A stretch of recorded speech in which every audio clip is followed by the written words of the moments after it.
that's entertaining to a degree? The Detroit Lions or the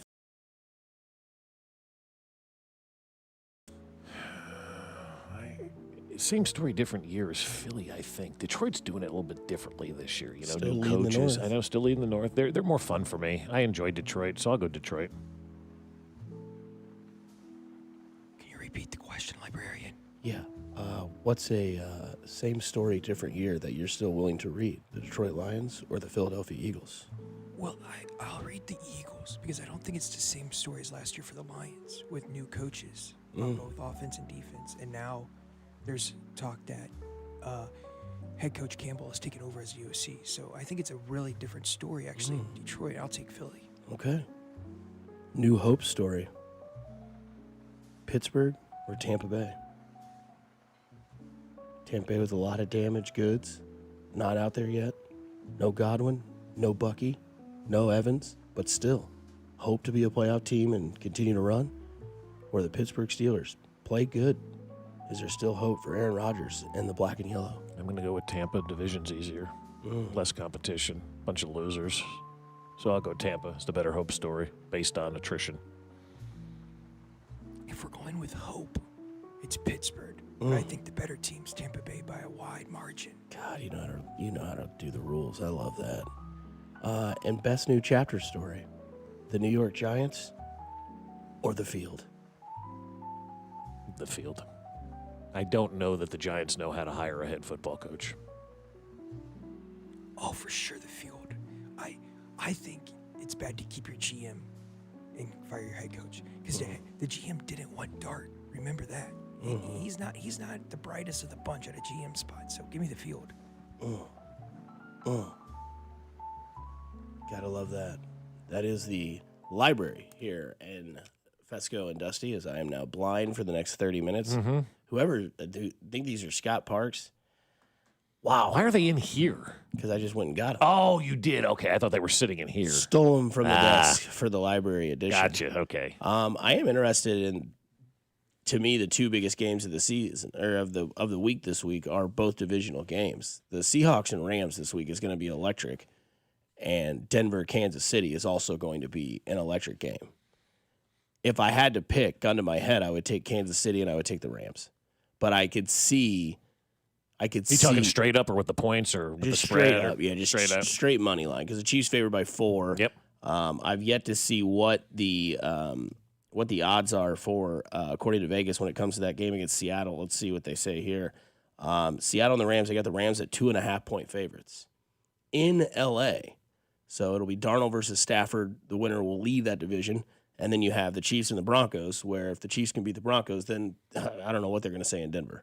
But I do feel comfortable with this Chiefs game against Denver. I do feel comfortable taking Seattle plus 2.5 this week because I love that game. Even though it's 3:05, we'll get, 20 minutes of it, and then it'll be right to the Chiefs and Broncos game because the Chiefs and Broncos at 3:25. You can hear all that action right here on 96.5 The Fan. 3 hours before the game kicks off, the Chiefs pregame show starts with Dane and Kling and Mitch, and then Josh Briscoe. He's on pre and post game as well. So, man, I don't know.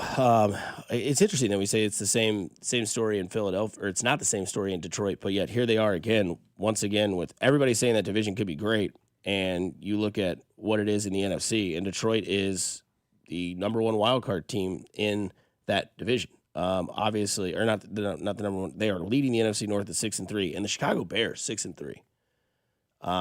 So it is somewhat working with Ben Johnson and somehow working with Caleb Williams as they are 6-3, second in the NFC North. Your wild card picture in the NFC is Rams, Bears, Packers. On the outskirts is the Niners, and then it is the Carolina Panthers at 5-5. Maybe a big surprise story there as well. Seeing what they're being able to do. I think if you just said at the beginning of the year that the Carolina Panthers win 7 games, it would have been a shock, probably. I would have taken the under on that. There's no chance I would have taken the over on that one. But hey, they're playing some good football, right? Right. And Carolina, obviously, a last place schedule. They'll play the Falcons this week. Then they'll play the Niners and the Rams. Then they'll have their bye week, and then they'll finish with Saints, Bucks, Seahawks, Bucks. Yeah. So, gotta like your odds if you're the Tampa Bay Buccaneers there. No doubt. That is the library. We'll come back with a tough Tuesday here on Fescoe and Dusty with JT Noah as well here on 96.5 The Fan, your home for Kansas City sports.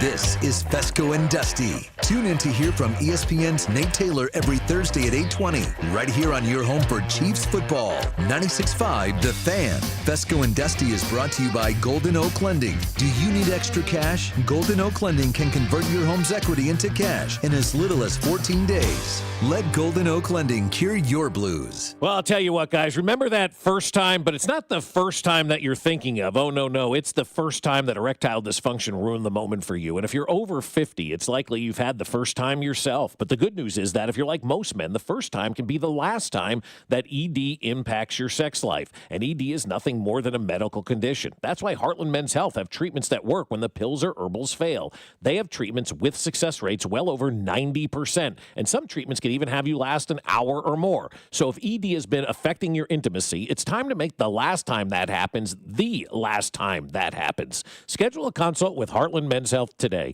Your initial visit is just $99 and includes a medical consult with a licensed medical provider, a TNPSA test, and if medically advised, a test dose. And if that test dose doesn't work in the office, your visit is free. They have 3 locations to serve you: Overland Park, Independence between Blue Springs and Lee Summit, and in North Kansas City. So call them today, 844-447-6600, or visit heartlandmenshealth.com. It's Thirsty Thursday at Hy-Vee. Time to stock up the bar and fill up your tank. Earn 50 cents per gallon fuel savings on every $50 purchase of wine, beer, hard seltzer, and spirits. Mix and match all your favorite libations and get a 50-cent fuel saver with every $50 purchase. Stack up the savings and your next fill-up could be free. Don't miss Thirsty Thursday at your Kansas City, Missouri Hy-Vee. Product promotion differs by location. Offers valid where legal, available while supplies last. The Chiefs have been scoring a ton of points lately, and that means I'm saving a ton of money at Hy-Vee. And now I have even more reason to cheer on the Chiefs because I score big fuel savings when I shop Hy-Vee the day after any Chiefs game. Win or lose, I'll earn a fuel saver discount equal to the Chiefs score based on the amount I spend. If the Chiefs score 35 points, I save 35 cents a gallon when I spend $35 on groceries. So the more we score, the more I save, only for my friends at Hy-Vee. Oh, hey, welcome to gift wrapping. Whoa, Zoe Saldana. Hey, can you wrap these, please? Wow, iPhone 17s. You splurged. At T-Mobile, you can get 4 iPhone 17s on them. It's the perfect gift for everyone. I'm the worst. I only got my mom a robe. Well, it's better than socks. So I have to trade in my old phone, right? No, at T-Mobile, there's no trade-ins needed when you switch. Keep your old phone or give it as a gift. Incredible. In fact, wrap up my old phone, too. For my Aunt Rosa. Forget that. Aunt Liz will be jealous. Sounds like my family. Drama. Oh, I got it. I'll give it to my abuela. I'll take reindeer paper with, hey, where are you going? To T-Mobile. Thanks, Zoe. The holidays are better at T-Mobile. Get 4 iPhone 17s on us, no trade-in needed when you switch. Plus 4 lines for just $25 a line. With 24 monthly bill credits and 4 eligible port-ins on essentials for well-qualified customers. Auto-pay plus taxes, fees, and $35 device connection charge. Credits end in balance due if you pay off early or cancel. Contact us. Finance agreement 256 gigabytes, $830 required. Visit T-Mobile.com. Texting enrolls you into recurring automated text messages. Consent not required to purchase. Message and data rates may apply. Man, I love seeing the old gang at these reunions. Did you see Brian? He's in better shape than he was 25 years ago. How is that even possible? Yep, I ran into him a few weeks ago and had to ask. He told me he started taking Nugenix Total T. The testosterone booster? Yes, it really works.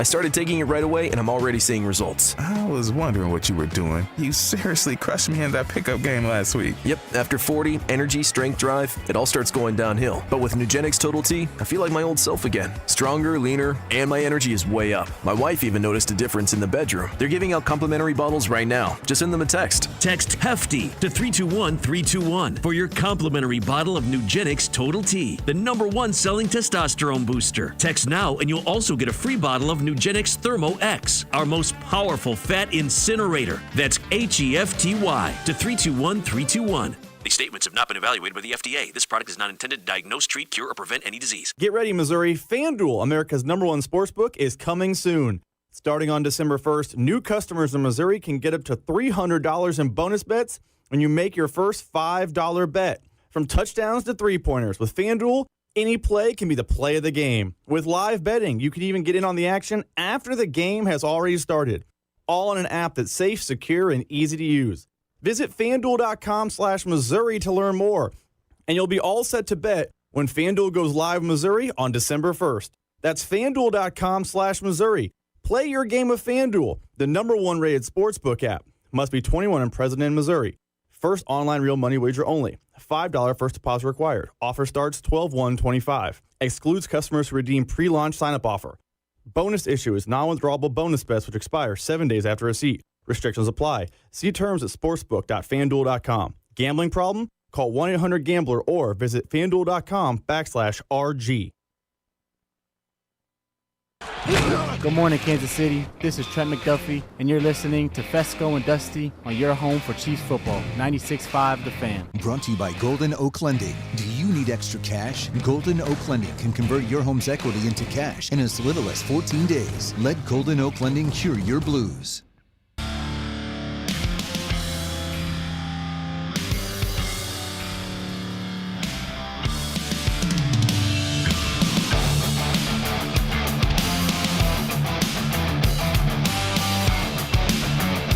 Back at it on Tuesday. Happy to those who celebrate. You're familiar with Tuesdays, JT, on this show? A little bit. Yeah, Tuesdays are when Bob and Mac tend to get laid. Okay. It's their night of the week.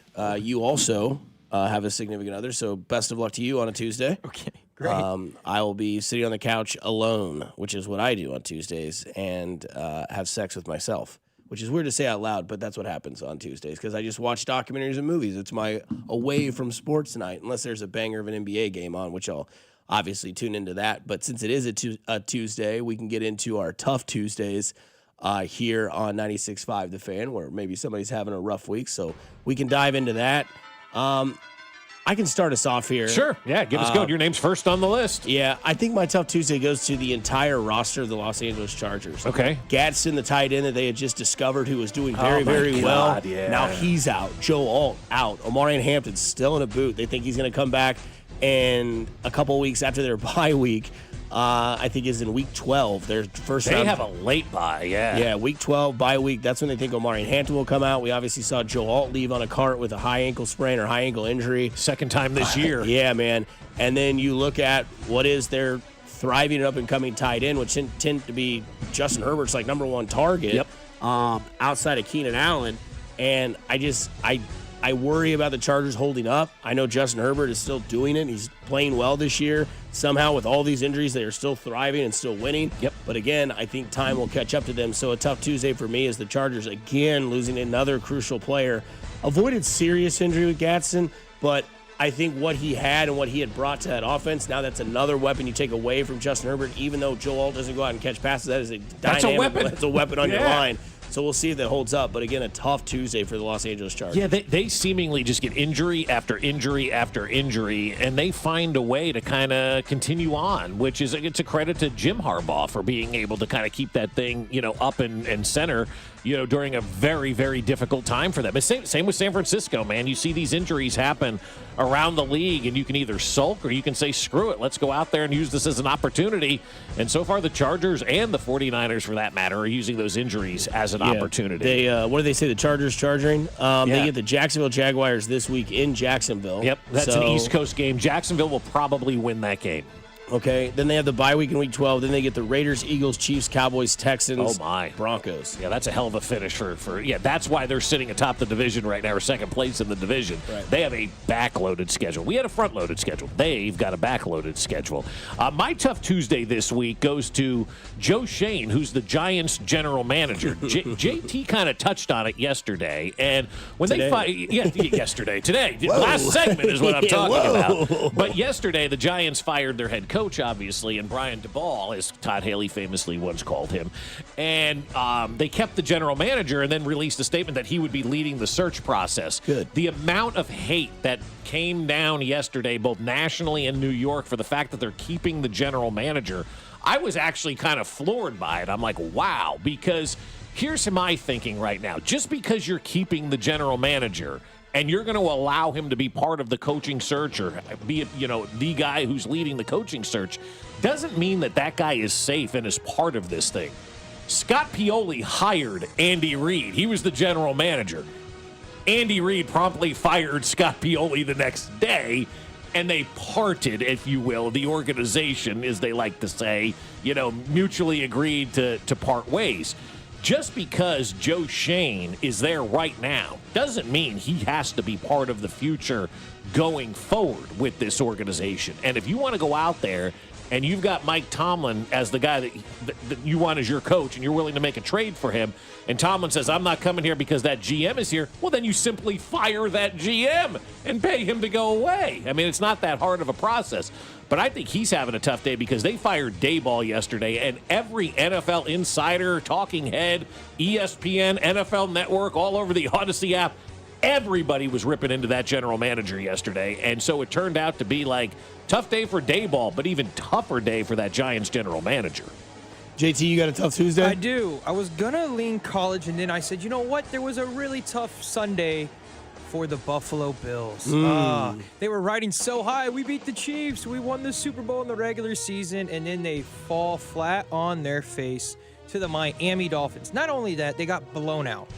And I'm thinking it's time. Maybe you do a reset. Do you start looking at firing McDermott? I know people are saying that in Buffalo, but something's got to change. You missed your window. The Patriots are now back to having a coach that can coach and a quarterback that obviously can play when people were questioning whether he could play. And I think it's a tough Tuesday for the Bills because I think the AFC East window for them has closed. Ooh.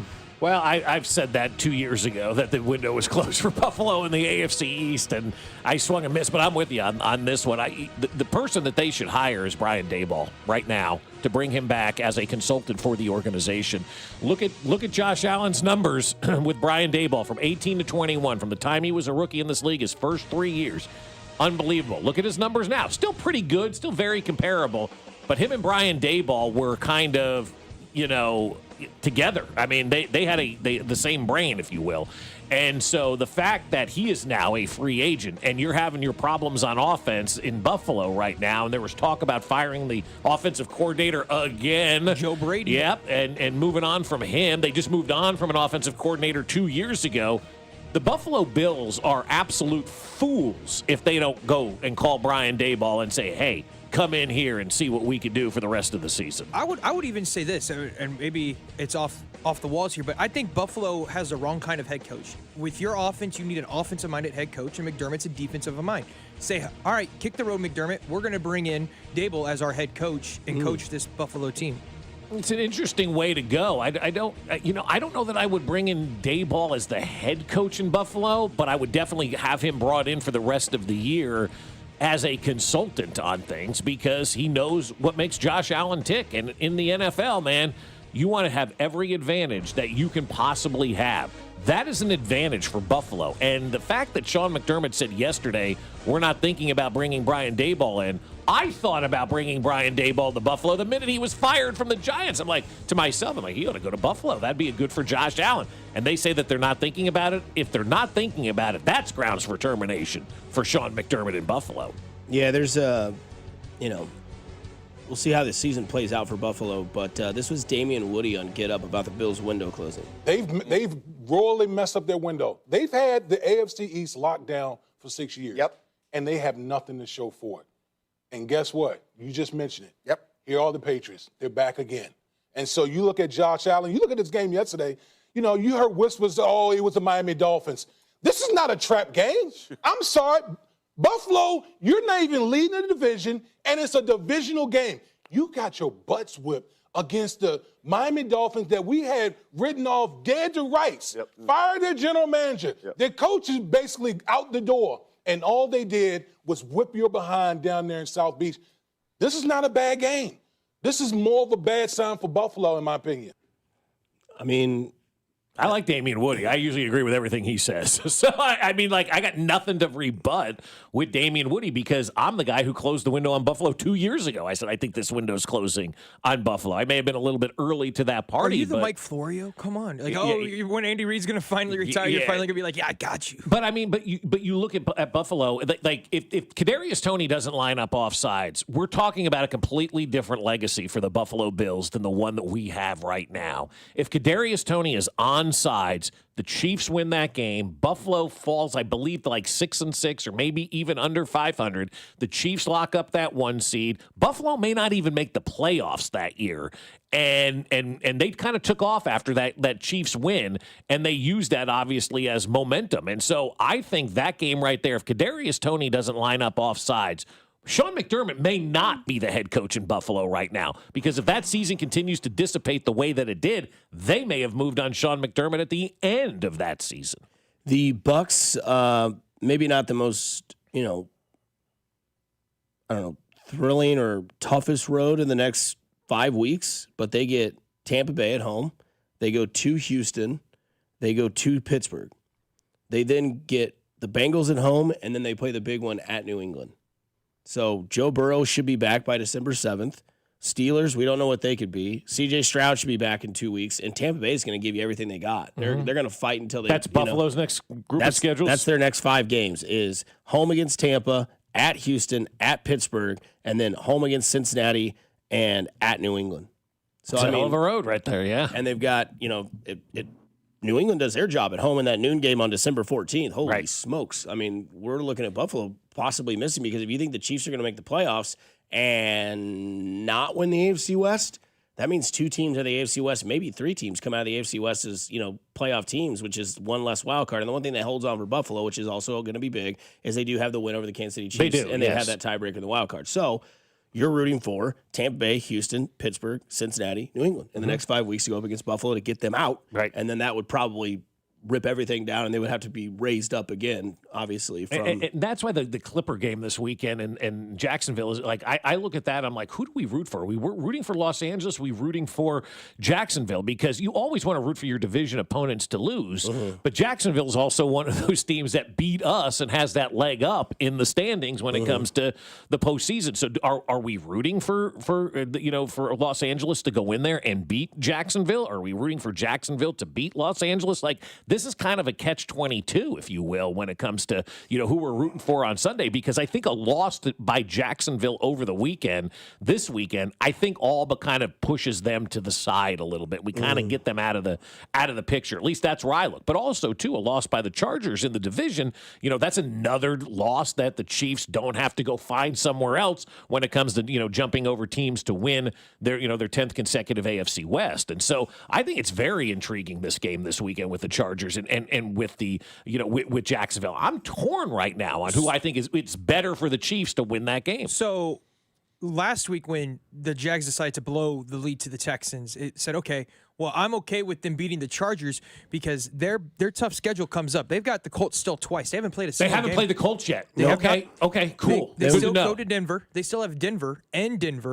So, yeah, they still have the Jets, and they play the Titans twice, but you got the Colts twice. Yeah. So that's big for when you're looking at the schedule, because the Colts are the one that's leading that division and playing well. Right. So I'm picking Jags to hopefully win that game. So you're rooting for Jacksonville? Yeah, I'm rooting for Jacksonville. Are you rooting for Jacksonville in that game? I don't know what to do. I don't think Jacksonville holds up. Like JT said, they play the Colts twice. They still get Tennessee twice as well, and the Jets is on that schedule as well. The Jets and Tennessee twice kind of concern me a little bit. The Broncos, though, in Denver, I like the Broncos. And you could lose to the Colts twice. You could lose to the Broncos. That's 3 losses, right? That puts you at 7 losses on the season. So the best of Jacksonville finishes 10-7. If you think the Chiefs can finish 11-6, which I think is the case for the Chiefs this year, then you're okay with the Chargers winning this game. And if you don't think that the AFC West is important this year, then you're not necessarily worried about winning the division. You're just trying to get in. Yeah. So you want those teams eliminated as fast as possible. That's kind of where I am. I'm just like, just get in. I don't care how you get in, and maybe that sounds greedy. Maybe that sounds defeatist or whatever the case may be. But you're right. This year it's completely different. Are you afraid to go to Indianapolis on the road and play a playoff game? Are you afraid to go to New England and play a playoff game? No. Are you afraid to go to Denver and play a playoff game? Maybe more than the other two. More than the other two. You're afraid to play at? Nowhere. I mean, afraid nowhere, but where I would have, obviously the heebie-jeebies would be like maybe in New England in the AFC Championship game. I'm kind of with you on that. Just because of weather, Vrabel knows how to prepare those guys. They'll have that game. They'll have the confidence going into that game. And it just goes back to a topic that I've been building about the resurgence of New England and Kansas City here. And you know what happens? Mahomes beats Drake May and say, sorry, kid, not your time. Not yet. And then goes meets him at the locker room for 15 minutes. Locker room? Yeah. Absolutely. In his stadium. You can that just gave me goosebumps right now, man. Developing. AFC Championship game, New England, overtime, Chiefs win. fun. Drake May plays awesome. Everybody's talking about him being the future, but Patrick Mahomes is still the veteran guy on top, and then meets with Drake May for 15 minutes after the game. Like, that's how you pay it forward. And it's on Fox, and Tom Brady calls the whole thing. Oh! I mean, it won't be, but that would be outstanding if it was. Oh, my God. Once again, somebody's fired, and somebody's name of Kansas City is brought to the limelight. We'll discuss on the other side here on 96.5 The Fan, your home for Kansas City sports. Good morning, Kansas City. This is Creed Humphrey, and you're listening to Fescoe and Dusty on your home for Chiefs football, 96.5 The Fan. Brought to you by Golden Oak Lending. Do you need extra cash? Golden Oak Lending can convert your home's equity into cash in as little as 14 days. Let Golden Oak Lending cure your blues. Well, I'll tell you what, my friends over at Golden Oak Lending want to help you out just like they've done for us over the years. We've been working with Golden Oak Lending for the better part of a decade now, and I love the folks over there because they're like family for us. Every 6 months, we take that free mortgage checkup. No paperwork, no credit card required, just a phone call we have with the folks at Golden Oak Lending to find out if we can get a better rate on our mortgage than we're currently in. A lot of times they say, yeah, you're in a good spot right now. Don't worry about it. But a lot of times they'll say, hey, rates have dropped. Let's see what we can do. And if that's what's going on with you, where rates are dropping, they can get you into a great new mortgage. The average cash-out customer saves $1,104 a month when you refinance with Golden Oak Lending. And they have lowered rates to 4.50%. Right now, you can save over $1,100 a month, and you'll go 2 months without having to make a mortgage payment. So you're looking at the calendar like I am 2 months from now. That's Valentine's Day. Who wouldn't want to go until Valentine's Day without having to make a mortgage payment? So call them today and take that free mortgage checkup. Like I said, no paperwork or credit card required. It's just a phone conversation about you. 913-890-GOLD. That's 913-890-GOLD. And let Golden Oak Lending cure your blues. You know, there's millions of people without the health insurance they need. I get it. You feel like it's too pricey, a headache to deal with. You deserve something better. And better health. We're on a mission to get everyone high-quality, affordable health insurance. You have health insurance needs. We have plans with low out-of-pocket premiums, with in-network preventive care at no cost to you, and a network of local doctors and hospitals. So if you're still shopping for health insurance, go to ambetterhealth.com/enroll to get your free, no-obligation quote. That's ambetterhealth.com/enroll. For coverage to start January 1st, you must enroll by December 15th. Find the plan that's right for you right now. ambetterhealth.com/enroll. Ambetter Health, on a mission for better. Ambetter Health is the brand name for health insurance products underwritten by subsidiaries of Centene Corporation. Go to ambetterhealth.com to see offerings in your state. This is a solicitation for insurance.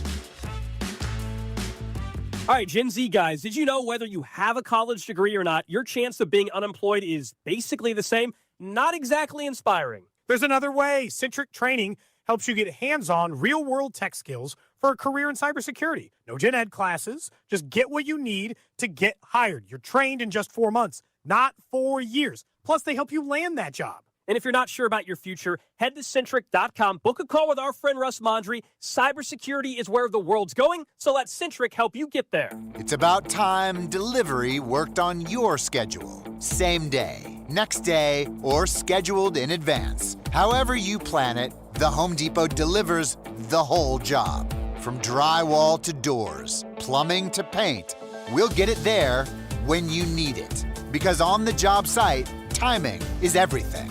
You order, we deliver. It's that easy. The Home Depot Pro. It's about time.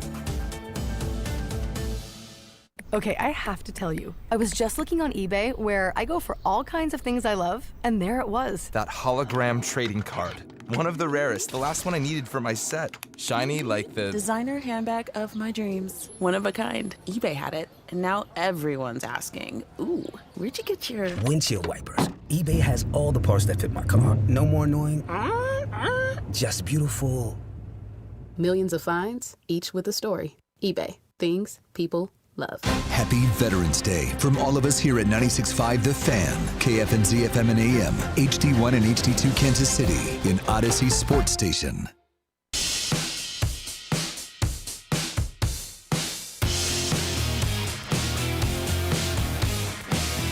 Hour number 2 on Fescoe and Dusty with JT Noah with us today, as well as Matt continues to travel back from Spain. He'll be back on Thursday. JT with us today and tomorrow. You're listening to 96.5 The Fan on a Tuesday. Don't forget, you can check us out on the live stream on YouTube, Twitch, Facebook, Twitter, all the above. You can see our beautiful faces as we bring you this show on a Tuesday. Someone who is not here on a Tuesday is Brian Daboll, as he was fired yesterday. Monday morning dump around 10:30 yesterday morning. Brian Daboll was told he is no longer the head coach of the New York Giants. A lot goes into that record-wise, but when you really look at it, it was the play calling and the situation that he had been putting his quarterback in. The fact that they had also had all those defensive drafts and have one of the worst defenses in the league, you add all that together, plus the temper tantrums on the sideline, it's just time to see your way out, is what they told Brian Daboll. But, of course, what happens with that is the first name that comes up to everybody's discussion board is, will Steve Spagnuolo come back to the Giants and be the head coach? I mean, you want to talk about the low-hanging fruit, Dusty. I mean, it is the lowest of low-hanging fruits out there. And look, that's what we do with coaching searches, right? You look at the odds of who has the favorite to get every job. Matt Nagy has the best odds to get the Tennessee Titan job. The reason why? Because that Borgonzi guy is down there in Tennessee, right? People start to make these lazy, and they are lazy connections between, oh, he knows this guy or he knows that guy. Doesn't mean he's the best guy for the job. I lived through a Steve Spagnuolo head coaching tenure when I was working over in St. Louis, and it was not good from any stretch of the means. Now, were the Rams good as an organization? Hell no. But I mean, some of the stuff that Steve Spagnuolo was coming in and trying to do, you're like, yeah, this isn't going to work here. This is the NFL. And so he's not the right guy for the Giants job. He's not the right guy for any job. He's in the perfect job that he has right now, and that's at 65 years old, finishing off your career as the defensive coordinator here in Kansas City.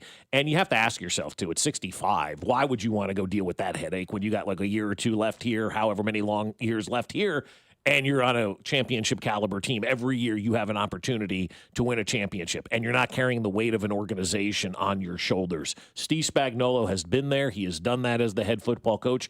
Some guys just aren't cut out to be head football coaches or managers in baseball. They're cut out to be great defensive coordinators or great offensive coordinators. And Steve Spagnuolo has found his lane here in Kansas City. I would be stunned if Steve Spagnuolo has another job after here coaching in Kansas City. I would be stunned if he doesn't use this as his last job and then retire, is what I'm saying, from the NFL. And people think like Spags is young. He's only 2 years younger than Andy Reid. He's 65. Andy Reid is 67. And, you know, at that point in your life, when you have all these accomplishments, there's no reason to go be that head football coach right now. So I would not think about Steve Spagnuolo at all being the head football coach of the Giants. Yeah, I think if you take like what you want to see happen, I think we all are kind of wanting to see Lane Kiffin get that opportunity to take that job. I'm sure his name will be thrown into the punch bowl, whether he takes that job from Ole Miss to New York, obviously be reunited with his quarterback in college. And the GM, like JT had mentioned, like you had mentioned, you know, in hot water because you didn't want Dart. You stuck with Daboll.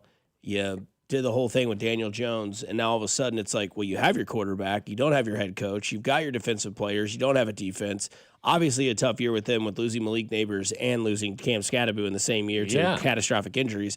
But again, this is one of those things where, you know, there's sometimes, like you had mentioned, where coordinators are just better in that lane. I think Spags is that way. I think you could say the same about Daboll's maybe that way. Maybe. I think you could say the same thing about Josh McDaniels is that way. Clearly, that's a great example. Like Josh McDaniels tried twice to be a head coach. It did not work, but he's a great coordinator. Great coordinator. Whether you want to hate him or not, and again, you could be like, well, he had Tom Why Brady. did we hate him again? Because of Deflategate and all that kind of stuff? Or the whole Patriot thing? It's just kind of a Richard. Like, he didn't know what he was doing. He got the job in Vegas, and it was complete catastrophic failure. He got the job in New England after Belichick. Or not after Denver, and won a playoff game with Tebow. He kind of went above and beyond in the draft, so I'm going to take Tebow. He also drafted the young man who passed away early. Yeah, Demaryius Thomas. Yep. And we remember his highlight, which was the cross pattern against Pittsburgh that Tebow threw to Demaryius Thomas. He took to the house and won a playoff game, and you're like, okay, Josh McDaniels might be doing something. And then it just kind of fizzled out, but we've seen what he's done to develop Drake May, and we talk about this Jackson Dart situation in New York,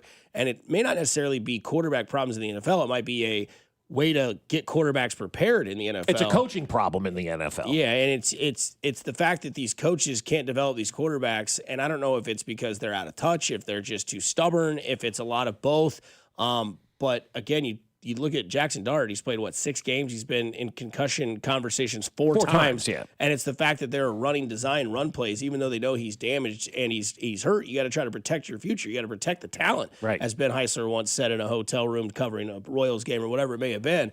And that's something that Daboll wasn't doing. He was playing reckless. He was letting his emotions show clearly on the sideline. That's not a guy that you can have that can man the ship there. And I think one thing that they're going to do is try to find somebody that they can bring in that's either got ties or can handle New York. And that's the tough situation in New York. And I think with Spags, his name's always going to be out there. Well, would he do it? No, it's the same sort of analogy where it's like, well, maybe Bill Cowher would come back. No. Yeah, that Sunday afternoon desk is really nice and heated and air-controlled rooms. And you have no expectations. And you don't have to go change somebody's track on a trajectory of, will they be good again? Will they not be good again? Right. And I think Spags and Andy are going to do this thing until they don't want to do it anymore, and they're going to walk out together. I think you're right about that. And I do feel that way. That's just how I see the thing. Yeah. That's how I see what they've developed here since they've been together.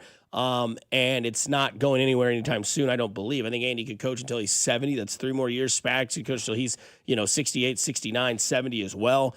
But I think it's one of those things where, they are the tandem bicycle. They pedal at the same pace. They know each other's ways. They know when one's going to take off, the other one's going to, keep going. And they're going to use that to keep continuing their career in coaching. So I don't think Spags is the guy. I do think they're going to give Kafka a shot. I think that's what they're going to do. He's been there since 21, been their coordinator. Now he's their interim coach. We'll see if it works out. Can he handle New York media? Can he handle the pressure of being a head coach? We'll find out. He's got 6 games to prove it. But again, it's going to be one of the most sought-after jobs in the NFL because of the quarterback, because of the talent that is on that roster, and because of it being in New York. Yeah, no, it's going to be the most coveted job this offseason is what Schefter said. And he's absolutely right about that because of New York, because of the quarterback and the opportunity to kind of turn things around there. But, you were talking about, why these quarterbacks aren't being developed. And I think a lot of it is that these owners in the NFL right now are total idiots when it comes to hiring head football coaches. And look, I've been on this for 10 years plus now about the coaches that they hire in the NFL. They hire these folks in the NFL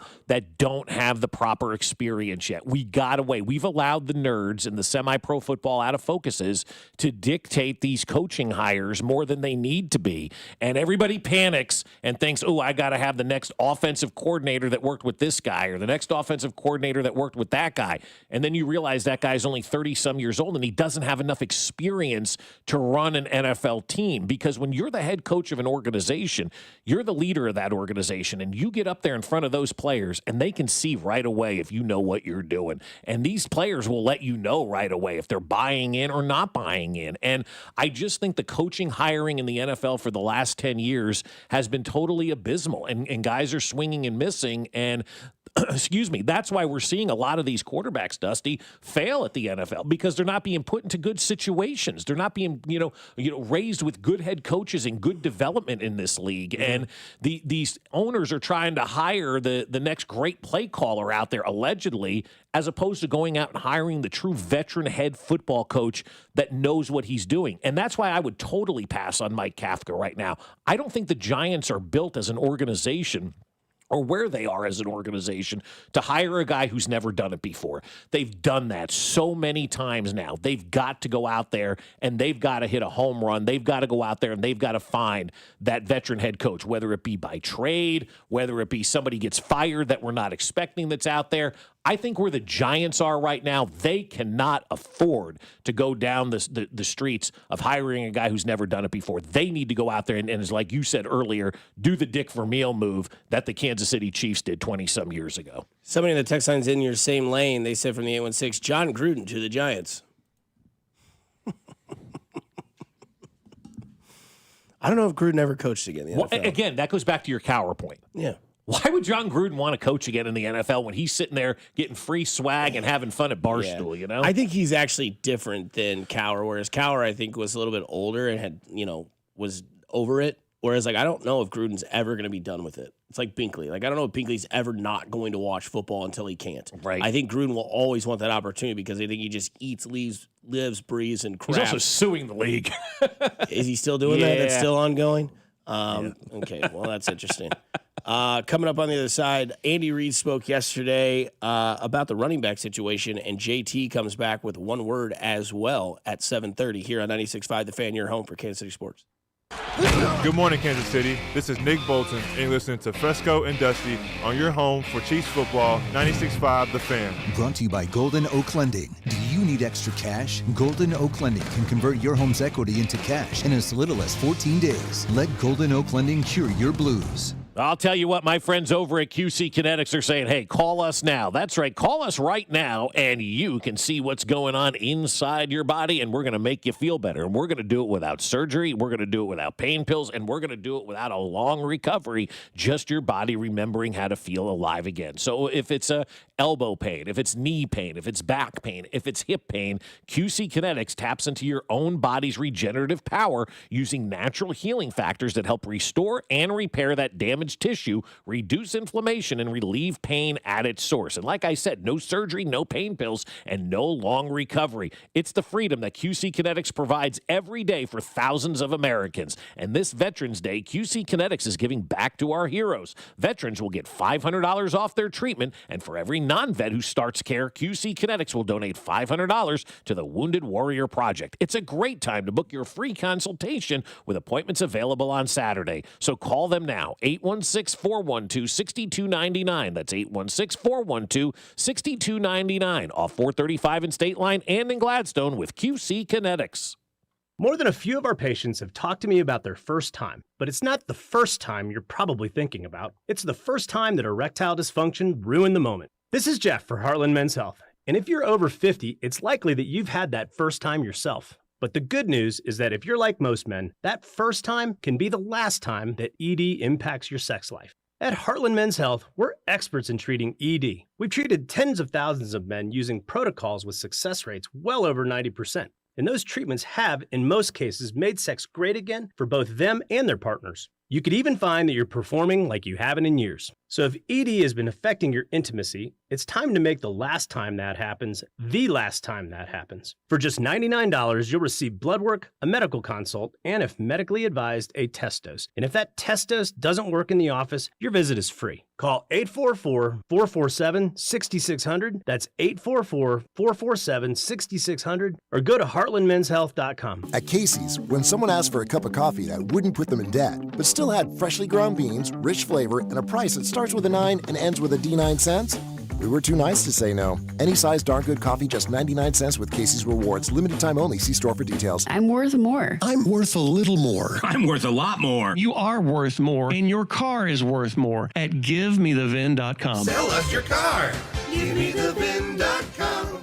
So easy you can do it in your underwear. Okay, I have to tell you, I was just looking on eBay where I go for all kinds of things I love, and there it was. That hologram trading card. One of the rarest. The last one I needed for my set. Shiny like the designer handbag of my dreams. One of a kind. eBay had it, and now everyone's asking, ooh, where'd you get your windshield wipers? eBay has all the parts that fit my car. No more annoying, just beautiful. Millions of finds, each with a story. eBay. Things people love. I'm Bob Burke, founder and chairman of Burke America Parts Group, a family of brands that includes RepairClinic.com, an appliance and HVAC parts solution company that's grown into an international brand. Before AmericanEagle.com, we partially launched a new technology platform developed by another firm. American Eagle helped take our technology to a whole new level with digital marketing, software development, and business insights into our key markets, appliances, HVAC, and outdoor power equipment, and did so both on time and on budget. AmericanEagle.com has the resources, experience, and talent needed to produce solutions. Our new technology platform, developed by AmericanEagle.com, has produced tremendous results with higher traffic, conversion, engagement, and online revenue. If you have any home repairs you need to take care of, check us out at RepairClinic.com. If you need a world-class website or technology project, then I would highly recommend AmericanEagle.com. Call AmericanEagle.com at 773-NETWORK. That's AmericanEagle.com, 773-NETWORK. This is the story of the one. As a custodial supervisor at a high school, he knows that during cold and flu season, germs spread fast. It's why he partners with Grainger to stay fully stocked on the products and supplies he needs, from tissues to disinfectants to floor scrubbers. Also that he can help students, staff, and teachers stay healthy and focused. Call 1-800-GRAINGER, click Grainger.com, or just stop by. Grainger, for the ones who get it done. University of Maryland Global Campus offers more than 55 flexible online certificates that provide short-term credentials and real-world skills you can use immediately. With a range of affordable undergraduate and graduate certificates in high-demand fields like business, AI, cybersecurity, data analytics, and healthcare, you can earn credentials quickly to help advance your career. Learn more at umgc.edu. That's umgc.edu. Certified to operate in Virginia by Chev. You're listening to 96.5 The Fan from the DM Injury Law Studios. Mike's got this.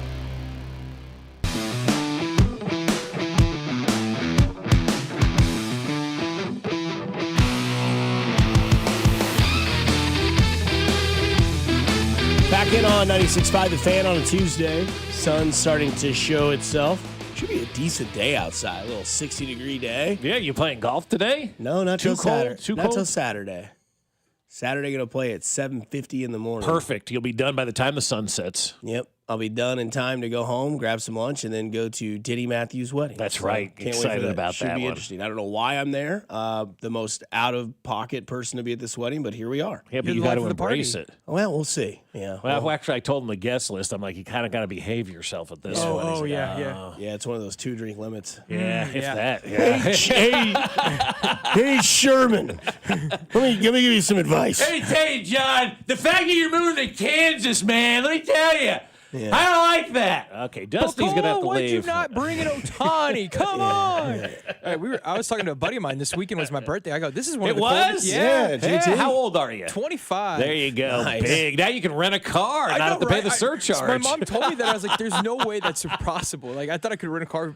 You could, but you'd have to pay a surcharge. Because Oh. when I first started at KMBZ back in 01, 02, 03, they actually used to send us on the road for things. And I was like, I'm not 25 yet. And I had to pay these surcharges to rent a car. Thanks, Intercom. Yeah, that's crazy. Yeah, but me and my buddy, we have the same birthday, and we're like, this is one of the coldest birthdays we've had in a while. And it was like, it all the way just came out of nowhere because it was so beautiful last week, and then all of a sudden it got super It was cold. like 2 days of brutal, and Yeah. like so you missed winter. Like when Matt comes back, you missed winter. We're back in spring, Exactly. or whatever kind of season this is. But congratulations to you. Happy birthday, 25 years old. Go rent yourself a car, man. Save some money. Big day. Here we go. Yeah, big Yeah, day. So you no golf today. Too windy, too cold, or just don't feel like it. Yeah, no golf today. Saturday, 7:50 tee time because you get to avoid all the weekend warriors. Yeah. I got to think there's only going to be 2, maybe 3 tee times ahead of us. So should play at a pretty easy, fast pace, hopefully. Wouldn't you rather play on a day like this, though? Like, and this is because I don't know the answer to this question. Like, you go out there and play in bad conditions. Doesn't that make you better as a golfer? Negative. No, it does. It doesn't. Okay. Yeah, the wind today is a factor. Yeah, bad conditions. I mean, I don't know. It lessens your expectations, but like it also, playing through them and figuring things out, maybe. Yeah, I mean, kind of. I mean, it's not ideal. Like, obviously, living in Missouri, you have the 4 seasons, so you have like everybody has their different favorite season of golf. Like some people are like, I love early spring because I'm back out into it. Yep. I hate early spring golf. I think it's Why? overrated. Wet? It's cold. It's windy. It's at times it's wet. It's not like, and everybody's back, so it's overly crowded, and you're just like, oh, this sucks, dude. Cart path only. I am weird. I love like middle of the summer golf. Oh, I would. I love when it's Absolutely, hot. it's hot, yeah. The ball flies further. You get more true distance on your actual clubs as if you actually, give a rip about golf. You're not just one of those guys like, I got the beer and the weed and we're ready to go, man. It's like, okay, that's fine. You want to have that guy on your team all the time. But more so like just the dueling hot. There's no issue with cart path only. There's nothing. It's going to be warm, but it's going to be worth it. But also, you're playing in dirt and dust and all Sure. that kind of stuff. Yeah, I mean, and then fall golf is fun to me, minus the leaves. I mean, that's the only issue is that you have the leaf issue, and the time of the day is shorter, so you can't go out and tee off at middle of summer. I can go tee off at 4 o'clock, and I'm done by 7:30, and it's full 18. Whereas I played last Saturday, I teed off at 1 o'clock. We didn't get 18 in. That's insane. That is crazy to me. Yeah, that's. I mean, when we leave here, usually around 11 or so, it's like we got 3 hours of daylight. Go make the most of it right Pretty now. much, it goes down quick. But this was Andy Reid yesterday on the running back situation and one Clyde Edwards-Helaire. Yeah, so we really like Elijah. Obviously, or he wouldn't be here, but I think that makes a big statement there. But Clyde is, he knows all the protections. He knows all that. Not only does he know it, but he's done it, and so we've seen him do it. So there's a comfort. There was a comfort there. Not that Elijah doesn't. He's a very sharp kid. So, but we just. we've seen, our guy do it. I mean, to Our me, guy. Yeah. So to me, I don't think Elijah Mitchell's going anywhere other than the practice squad. I think Clyde Edwards-Helaire, if Isaiah Pacheco, who was told yesterday the knee is still kind of an issue, we'll see how the week plays out. But that was Andy Reid kind of giving some information that Clyde Edwards-Helaire is going to be their guy, whether you like it or not. That's exactly right. And he's the head coach. And you know what? Andy Reid has earned the benefit of the doubt here in Kansas City. And if he says, Dusty's going to be the running back this weekend, you got to think, all right, he must know something. I mean, obviously, it tells me that Dusty Clyde back can there. block. Tells me that Clyde can block. And that's where I was getting to on that, because that's what I have in my notes. Mitchell can't block. And when you hear this stuff, and obviously Andy's being very nice about it, because last week or the week before there were some complaints from, I think, people in Elijah Mitchell's family about why he wasn't playing and all that kind of stuff and whatnot. I don't know that Andy Reid is going to turn that into Roma Doomsday and all of a sudden, give Elijah Mitchell, some looks and some work and all of that kind of stuff. But I think Andy Reid pretty much just spelled it out right there for you. And as we've known in 13 years with this guy being the head football coach, if you're a running back and you don't block, you ain't seeing the field. And that's just the way that it goes. And he kind of said, well, I mean, Elijah's a smart kid and all that kind of stuff. And, you read between the lines as well as anybody, right?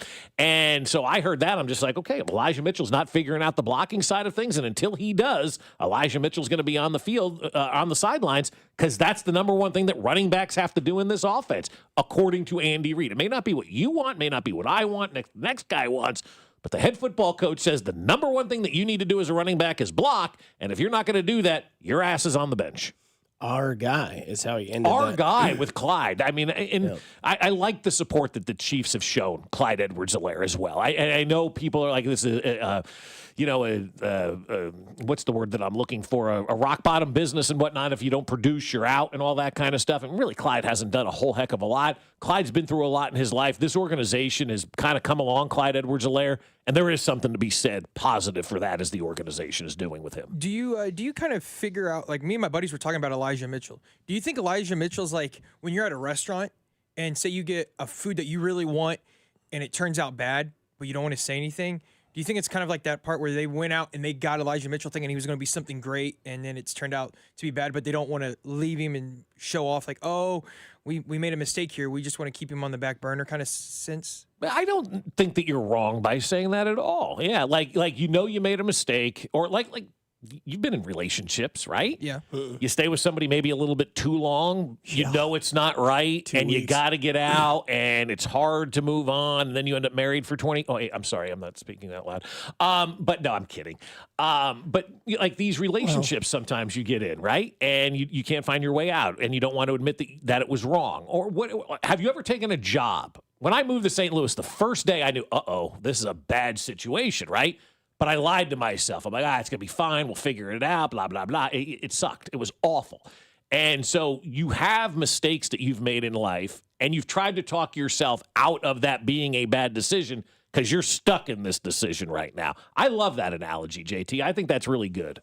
Yeah, he's not doing something right. Otherwise, I feel like he'd be playing. But he's, accordingly to Andy Reid, Clyde Edwards-Helaire is their guy.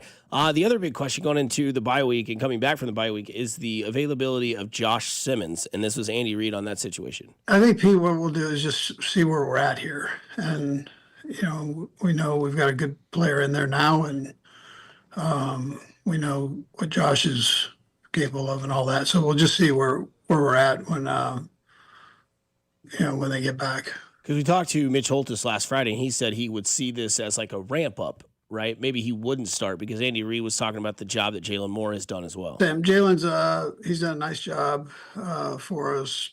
I think just asking him to jump in after the season's been going for a couple months here that's a tough ask, especially against the D lines we're playing. But he's done a respectable job. So I don't know where I stand if I'm 100% sure that Josh Simmons will start at left tackle against Denver. I've got to think against that defensive line, you need your number one, which I think also goes back to where we can tie all this in, because that's the first time Andy Reid really spoke to the media in about a week and a half because they were on a bye. Now they come back. They'll be back at practice on Wednesday. But what is Denver? What is Denver? They are a dynamite defense that knows how to pressure the quarterback. If you have a running back there that cannot pick that up, they will not be on the field. And if Clyde Edwards-Helaire knows how to pick that up, he may not get one carry, he may not get one catch, but by God, if he has 2 blocks that protect a sack, that develop a play in the offense, he's done his damn job. Absolutely, and I don't know if they trust Elijah Mitchell to do that. The other thing about that as well is, Josh Simmons has been gone for 5 weeks. He's coming back off the bye. Hasn't played an NFL game in almost a month and a half, almost 2 months. No, he played in the Jacksonville game, right? Yeah, he was played the Detroit game. But no, he did not play he the did not play game. Detroit. He's been out week 6, 7, 8, 9 in the bye. Wow, 5 weeks without football. Wow, 5 weeks without football. God, wow. So it's like, do you want to throw a rookie out there that we know since day one at camp was ready for the job? But obviously there were some issues that got him away from the team. Is Benito and Allen in that defensive line the first thing that you want to throw him into? I would kind of take the approach of teaching your kid how to ride a bike without training wheels. Put him on. He's going to get his knee scraped. He's going to get his ankle messed up. He's probably going to get that little grease spot on his ankle from the chain around the gears. But hey, you got to do it because you trust in what he can be. But also, that defensive line can wreck a game. And you've seen them do that. They're not dependent on Bo Nix in the offense. They're letting that defense wreck games and win games. And Jalen Moore, who's been there, who's been decent, who's been good enough. But again, this is the best defensive line you will face, and we'll see what they do with Josh Simmons and Jalen Moore plus Juwan Taylor as well. Well, Juwan's back, and that's good. I mean, he was fine. I don't know. I'm not really sure what happened in that Buffalo game, but we heard the day after he was fine. So that's good news. Well, he said he was sick. Yes, but then the ankle thing, I don't know. There was what that's why I'm saying I don't.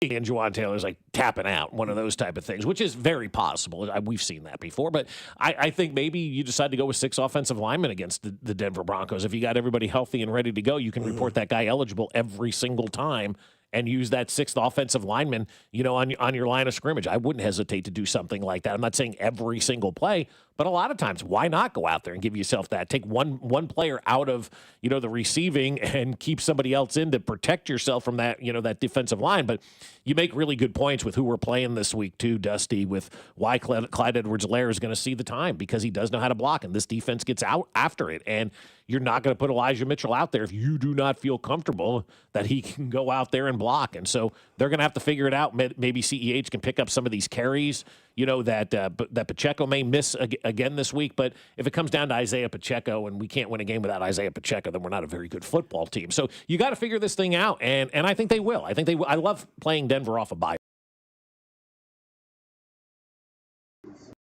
The question that we have going into the Denver game at 3:25 on Sunday coming out the bye is where Chris Jones will be and the work he's put in. I think, we all need to do better. I would say that Chris is always striving to do better every day. I mean, that's what's made him such a good player. Again, he's the guy that they're going to focus on, and if you're getting a double team, that's who's getting doubled. And so that's he'll get his as we go forward. It's just important that he stays consistent and keeps working hard. So there's a few things there.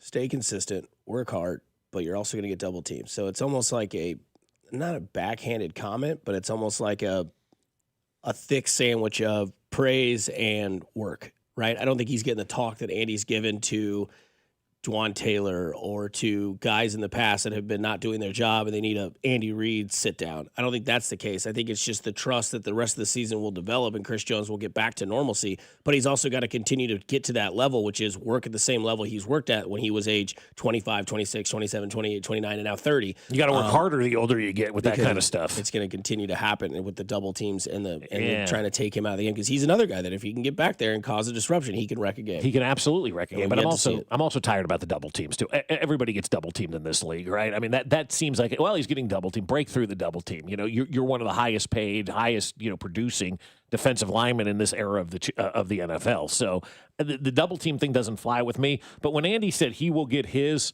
that kind of put up a little bit of an alarm for me. I'm like, Andy probably did have a little talk with Chris Jones and probably said, hey, it's time, okay? We let you coast through the first, 9 games of this season. It is nut-cutting time right now. It's time to go.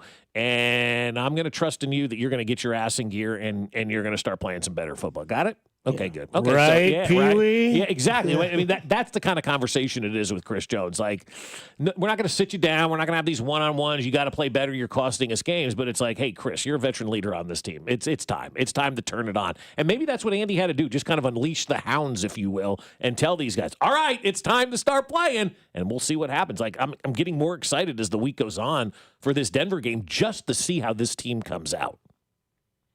One word. First name is Blake, and he goes on a cruise. He goes on a Caribbean cruise. Katie Holmes. No. Ah! Are you listening? What's your least favorite thing about working with yourself? Body odor. You get one word. On the count of 3, name your favorite dinosaur. 1, 2, 3. Velociraptor. This is one word on Fescoe and Dusty. 1, 2, 3. Oatmeal raisin.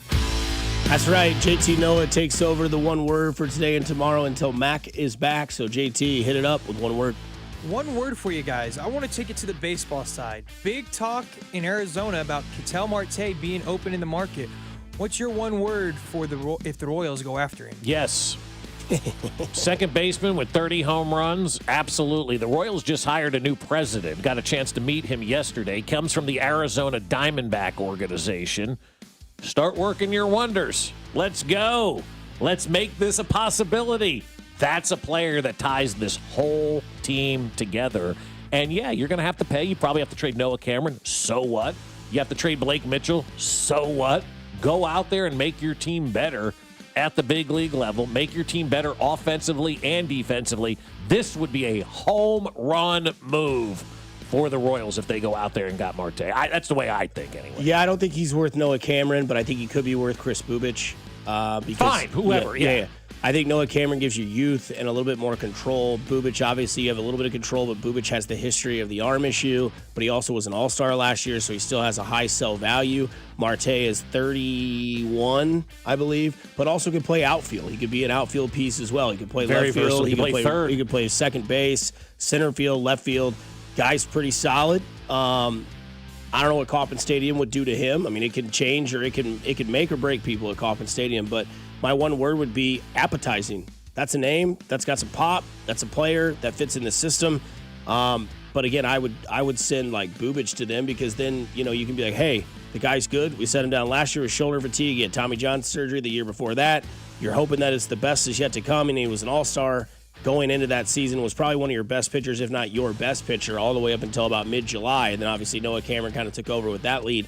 But yeah, I think you could deal a guy like Bubich for Marte and maybe make a splash in your outfield. And that's not like a name like Mike Yastrzemski. And I'm not trying to throw shade at Yastrzemski, but that doesn't move the needle for your Kansas City Royals season next year. This does. This is a needle mover. These are the type of moves that this organization needs to do if they want to generate that excitement. Get people back to the ballpark. More people streaming the games. You make moves like this, get people excited now, that has the carryover effect. All right, I want to move into the primetime games of this week. Not just last night, but the Sunday night and Thursday night. One word to describe how you felt about all three of those games. Sad. Very sad about those games because they were not entertaining. I was very sad last Friday morning. I really wanted that Denver Raider game to be something special. I wanted the Sunday night game to be something special. And I wanted last night to be a fun football game. And it was the first shutout in the first half of a Monday Night Football game since 2009. Browns versus Ravens. Not entertaining at all. Sad primetime games this week. It was so sad. You had Joe and Troy saying, this is an exciting 0-0 game. And I'm like, please stop. Yeah, my one word would be fatigue.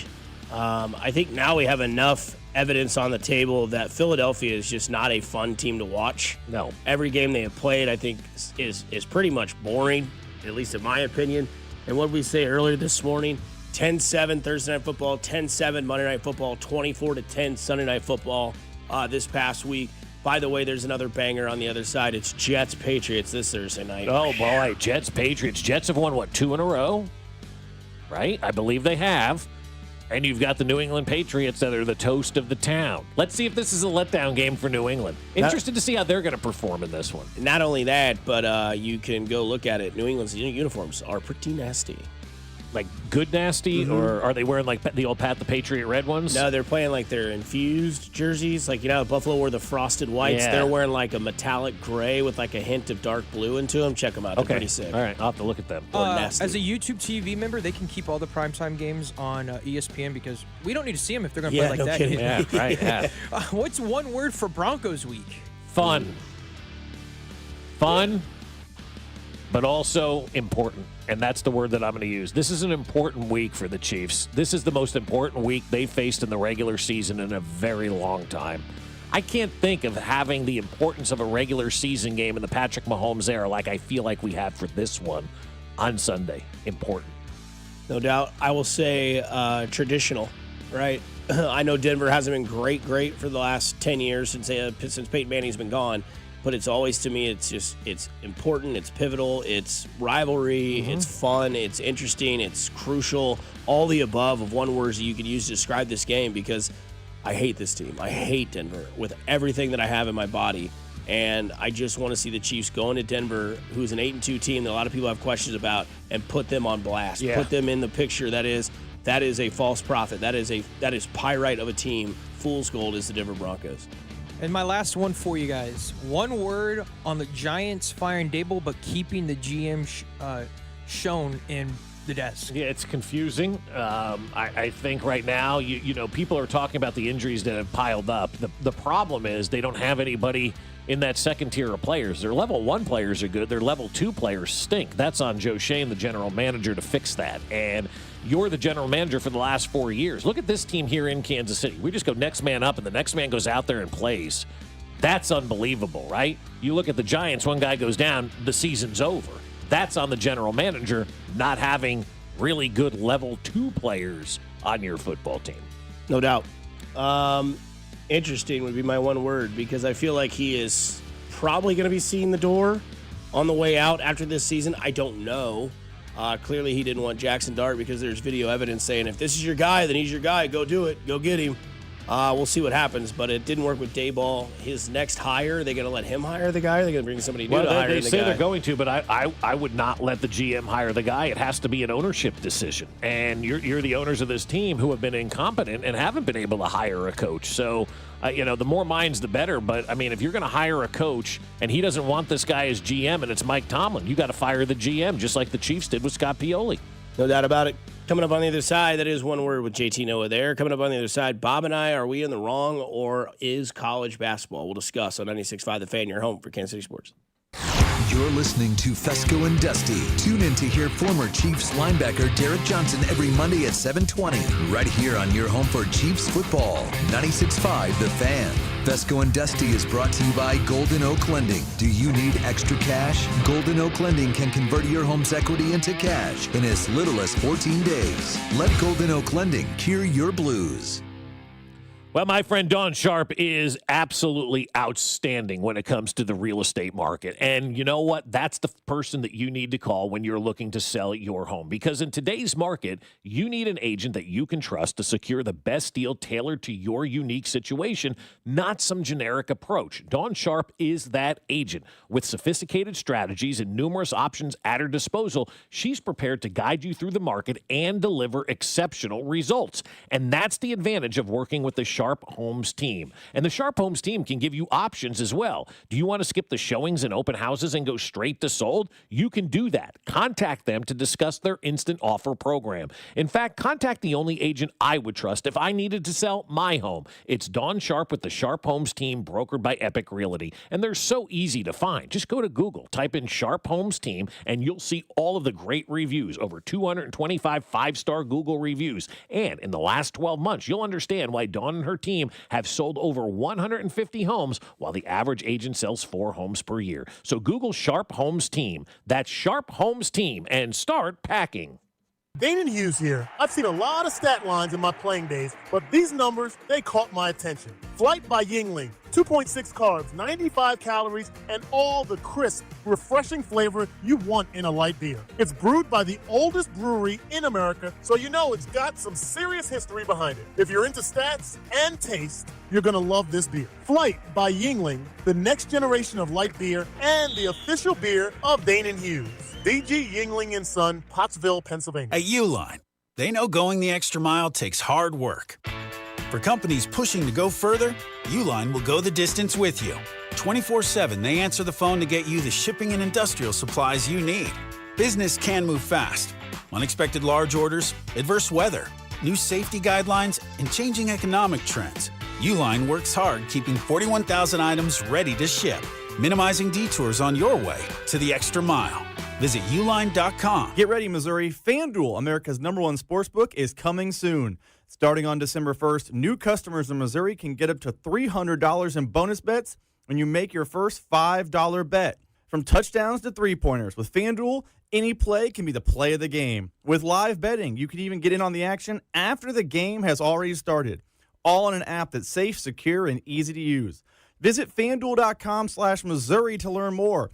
And you'll be all set to bet when FanDuel goes live in Missouri on December 1st. That's FanDuel.com/Missouri. Play your game of FanDuel, the #1 rated sportsbook app. Must be 21 and present in Missouri. First online real money wager only. $5 first deposit required. Offer starts 12/1/25. Excludes customers who redeem pre-launch sign-up offer. Bonus issue is non-withdrawable bonus bets which expire 7 days after receipt. Restrictions apply. See terms at sportsbook.fanduel.com. Gambling problem? Call 1-800-GAMBLER or visit fanduel.com/RG. This is the story of the one. As a custodial supervisor at a high school, he knows that during cold and flu season, germs spread fast.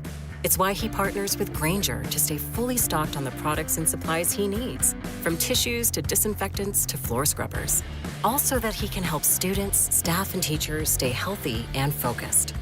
Call 1-800-GRAINGER, click Grainger.com, or just stop by. Grainger, for the ones who get it done.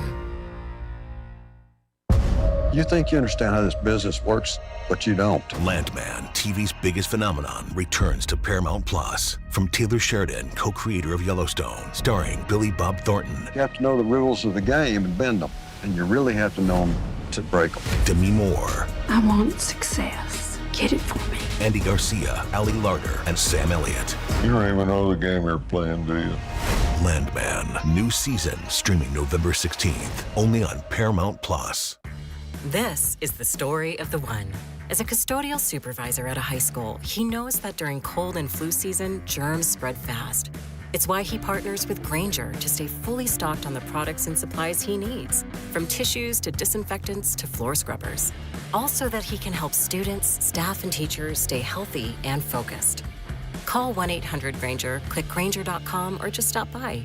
Grainger, for the ones who get it done.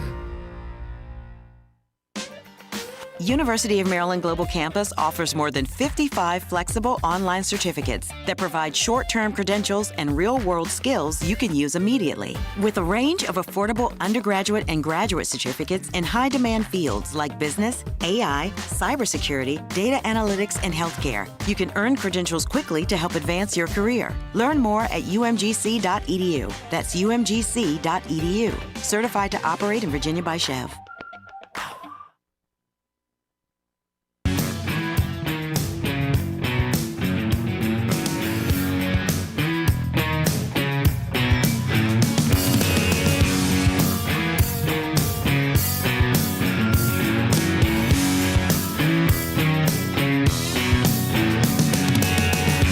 In on a Tuesday here on 96.5 The Fan.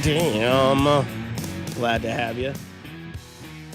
So, big one this Sunday, 3:25, Denver, Kansas City. It is Bronco week. I was doing some homework last night and found this on Twitter. Excellent job, though, by the Kansas City offense. Andre Rison and Rich Gannon. Now, Pete Stoyanovich into a slight wind. It'll be 54 yards approximately, maybe 55 as Aguiar lines it up. So a Herculean effort here by Stoyanovich to win. 55, now they say 54 yards on the spot. It's up, it's high enough, it is good! Oh my! Kansas City wins! Makes you miss the Hay song. Yeah, it does. I mean, that was fun, that arrowhead.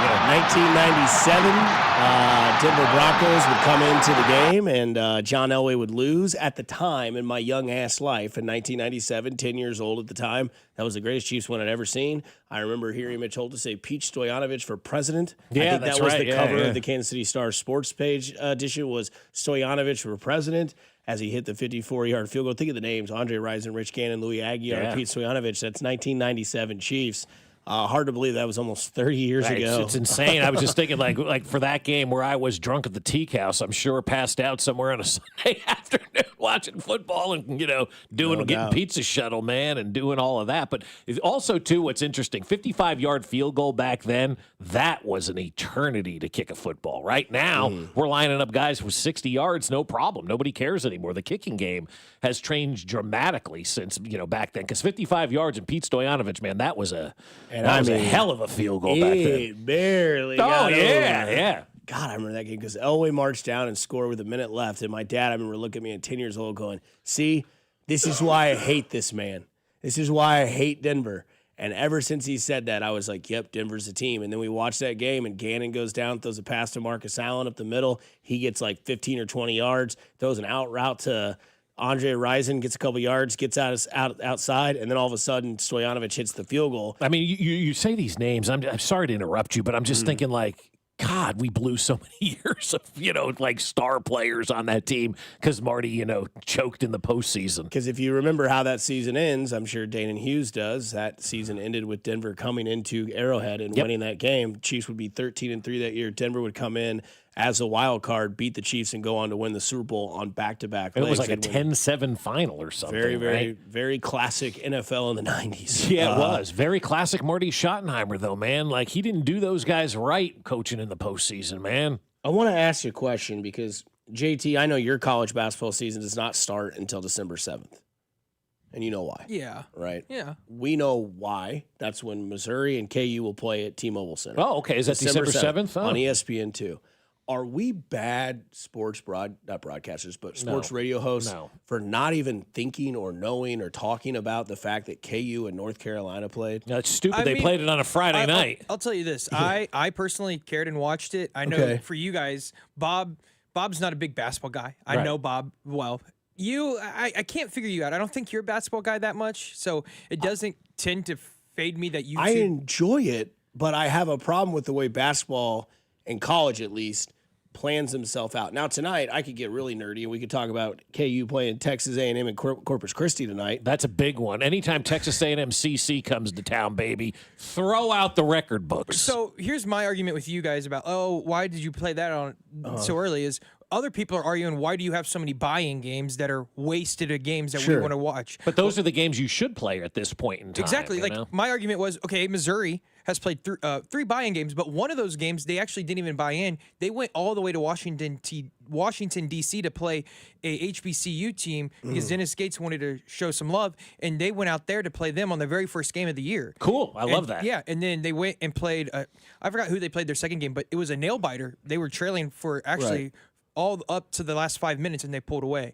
Look, I'm a hypocrite in all of this, and I'm just going to admit it right now with some of this. I like the big games. Like, I love the fact that Kansas plays North Carolina. First time they've ever went to the Dean Dome. Why are you hiding that on a Friday night in football season, though? Like, you know when you should have done that game? Tonight.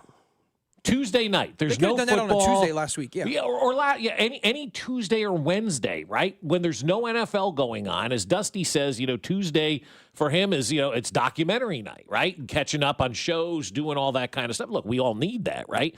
But if you're a sport that's trying to grab eyeballs and you have a marquee game, well, you don't put it on Friday night when everybody's doing whatever. I mean, we were at the high school game. You were out doing your thing. Like, it's a terrible night to put things on TV. It's really why the NFL hardly ever played on Friday night, other than this opening, game, which is dumb. But it's why the NFL doesn't play on Friday. It's a terrible TV night. It's why all your good shows, must-see TVs, were always Thursday night. Nobody's watching TV on Friday. That's go ahead. That's like my biggest gripe with the college basketball was their big opening night was Monday night. And the only reason some of us watched it including myself, was because I had YouTube TV and I couldn't watch the Monday night game.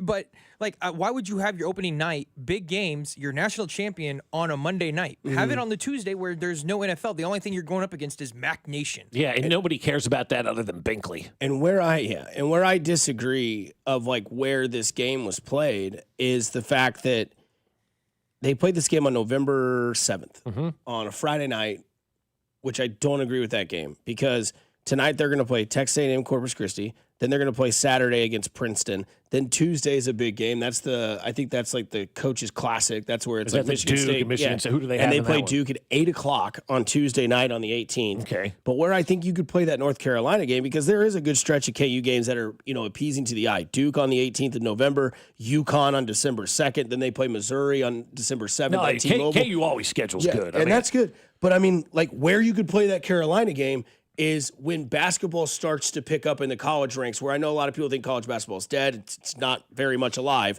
But instead of playing NC State, Towson, and Davidson on December 13th, 16th, and 22nd before you go to, winter break and all that and come back and play conference, because then you get back on January 3rd and you start playing conference play that North Carolina game on December 22nd. Play that before you amp up the season. Here's the last non-con. It's North Carolina. It's KU. It's December 22nd. Football's kind of figured itself out at that point if you're, right and before Christmas. And it's the holiday break, and everybody's in holiday mode. More people will watch that game. Well, I think you're speaking from a fan, and I love it. And here's the one argument I would have with that, having it on December 22nd. Then you're not going to have many students there because most students are going to be on their holiday break and going home. Where I would disagree with you is that it's North Carolina and Kansas. They'll be there. Right. If they're going to one of those two schools, those kids go to games. Yeah, they'll be there. They will find that way. The students will be there tonight for A&M Corpus Christi. Well, yeah. They'll just be there. Well, they'll be there. But that's the dirty little secret of KU. The student population going to games anymore is not what it used to be. It just isn't. They're not selling out the student section like they used to, over there. And that's for any school, really. I mean, the kids growing up watching full games doesn't happen. When we grew up, we watched full games and then went to games because that's what you did. Now kids are getting highlights in 5-second spurts, and they're not sitting for full games, and they don't feel the need to go watch full games when they can just get the highlights on their phone. And so the population of going to games has disseminated a bit over there in Lawrence from the student population. But if you put that game on December 22nd, the students will go to that game because I got to be honest with you, as we're starting to get this college thing going, 90% of KU grew up in Johnson County. It's not hard to get over to Lawrence to go watch a basketball game when school's out. Tonight's got a nice lineup of basketball games. You got Kentucky and Louisville playing each other. That's a good one. Yeah, you do have a good ranked. schedule. You also have Creighton and Gonzaga, both really good teams. They're playing each other tonight. Yeah, at 9 p.m. And then props off to Duke. They're playing at Army tonight. So props off to Duke going to Army, playing one of the military. Good game on Veterans Day. Veterans That's Day, cool. yeah. I like that. Yeah. And then Florida and Florida State are playing each other, which I think Florida's going to mollywop them. But still, it's a good rivalry. And then you have Texas Tech and Illinois. That's two ranked teams, but that doesn't mean anything right now. But I'm just saying, in general, my argument for the whole thing is don't play Davidson on December 22nd. Play Davidson on November 7th on a Friday night. So you want to play more of the buy-in games early on and then play the bigger games as the season goes on? Let me ask you this obvious question. Would more people go to a game in North Carolina on December 22nd, the Monday before Christmas, to see KU, or would more people go to North Carolina on Monday night to see North Carolina play Davidson? The Monday before Christmas. Yeah, it's obvious. Well, what it's the going to answer be the is. Kansas game. Exactly. Right. So the teams don't. It doesn't matter when you play; they will show. But if you had to tell me the Monday before Christmas break or before Christmas holiday that KU is going to play Davidson, you can have those tickets. Enjoy that experience at Lawrence. But if it's December 22nd, the Monday before Christmas, where a lot of people are going to take that Tuesday, Wednesday, and Friday off, and you're like, hey, man, let's go watch North Carolina, Kansas, I'll go watch that game. I think that would have a bigger draw at a different time. Because, and a bigger TV draw, too. Because by Christmas, you're in week 16? In the NFL? Of the NFL, yeah. But I mean, and then college football is basically done at that part. You're starting, obviously, the college football playoff, but that's not a big deal to have, basketball games intertwined with there. I just thought KU and North Carolina playing for the first time ever, and you bury it on a Friday night when everybody's got other things going on. It was just a misplaced game by the TV networks, because that's who ultimately decides all these and puts these things together and writes the check for all of this. ESPN had to clear this thing, and they cleared it on a Friday night, and to me, it just missed the mark on that. It really did. That game also felt like a Saturday game when after college football's already over, you can have it as where college game day goes to them and they have that arena packed. Yeah, right. So, a game of that marquee being played on November 7th on a Friday night, it missed the mark. It totally missed the mark. And they effed that up. It wasn't a neutral court. So, like, the home field, or the home court, I should say, would have mattered. It wasn't like, oh, they're playing at a neutral site. It doesn't matter when they play it. No, you were playing in Chapel Hill. Like, that's huge. Yeah, it was a big deal. And I just think they totally screwed the pooch on this one. And when you look back and you see, sports, you have to appeal to the average fan, the P1 fan, the big time college basketball fan is dialed in. How do they get Bob and Dusty to this party? Playing it on a Friday night ain't a good start. No doubt. Coming up on the other side, we'll get to Bob's Bonehead of the week. Sorry. Here on 96.5 The Fan, your home for Kansas City Sports. You're listening to Fescoe and Dusty, brought to you by Golden Oak Lending. Do you need extra cash? Golden Oak Lending can convert your home's equity into cash in as little as 14 days. Let Golden Oak Lending cure your blues. Your home for Kansas City sports. 96.5 The Fan. Well, if you're sitting around this morning looking outside and saying, I just can't get my day going because my knees hurt or my back hurt or my shoulders hurt, then you need to call my friends over at QC Kinetics because I've got great news for you. Relief is closer than you think, and it doesn't have to come from a scalpel. What if it could come from you? QC Kinetics taps into your own body's regenerative power using natural healing factors that help restore and repair that damaged tissue, reduce inflammation, and relieve pain at its source. No surgery, no pain pills, no long recovery, just your body remembering how to feel alive again, and it's powered by the very cells that built you in the first place. So call QC Kinetics now and get that appointment on the books. Don't mask the pain. Let QC Kinetics regain what the pain took away. And this Veterans Day, QC Kinetics is giving back. Veterans will get $500 off their treatment, and for every non-vet who starts care, QC Kinetics will donate $500 to the Wounded Warrior Project. It's a great time to book your free consultation with appointments available on Saturday. So call now, 816-412-6299. That's 816-412-6299. Off 435 in State Line and in Gladstone with QC Kinetics. Is your garage door too loud and whining for help? Overhead Door Company of Kansas City will make it all better. They will perform their full 26-task garage door tune-up for just $79. That's just $79 for up to 3 garage doors and openers. You need this done once a year, so why not now? And for just $79. Call Overhead Door Company of Kansas City at 816-221-0072 or schedule online at overheaddoorkc.com. Get ready, Missouri. Kickoff is near. The world's largest sports book is coming to your fingertips. Circa Sports, it's sports betting the way it should be.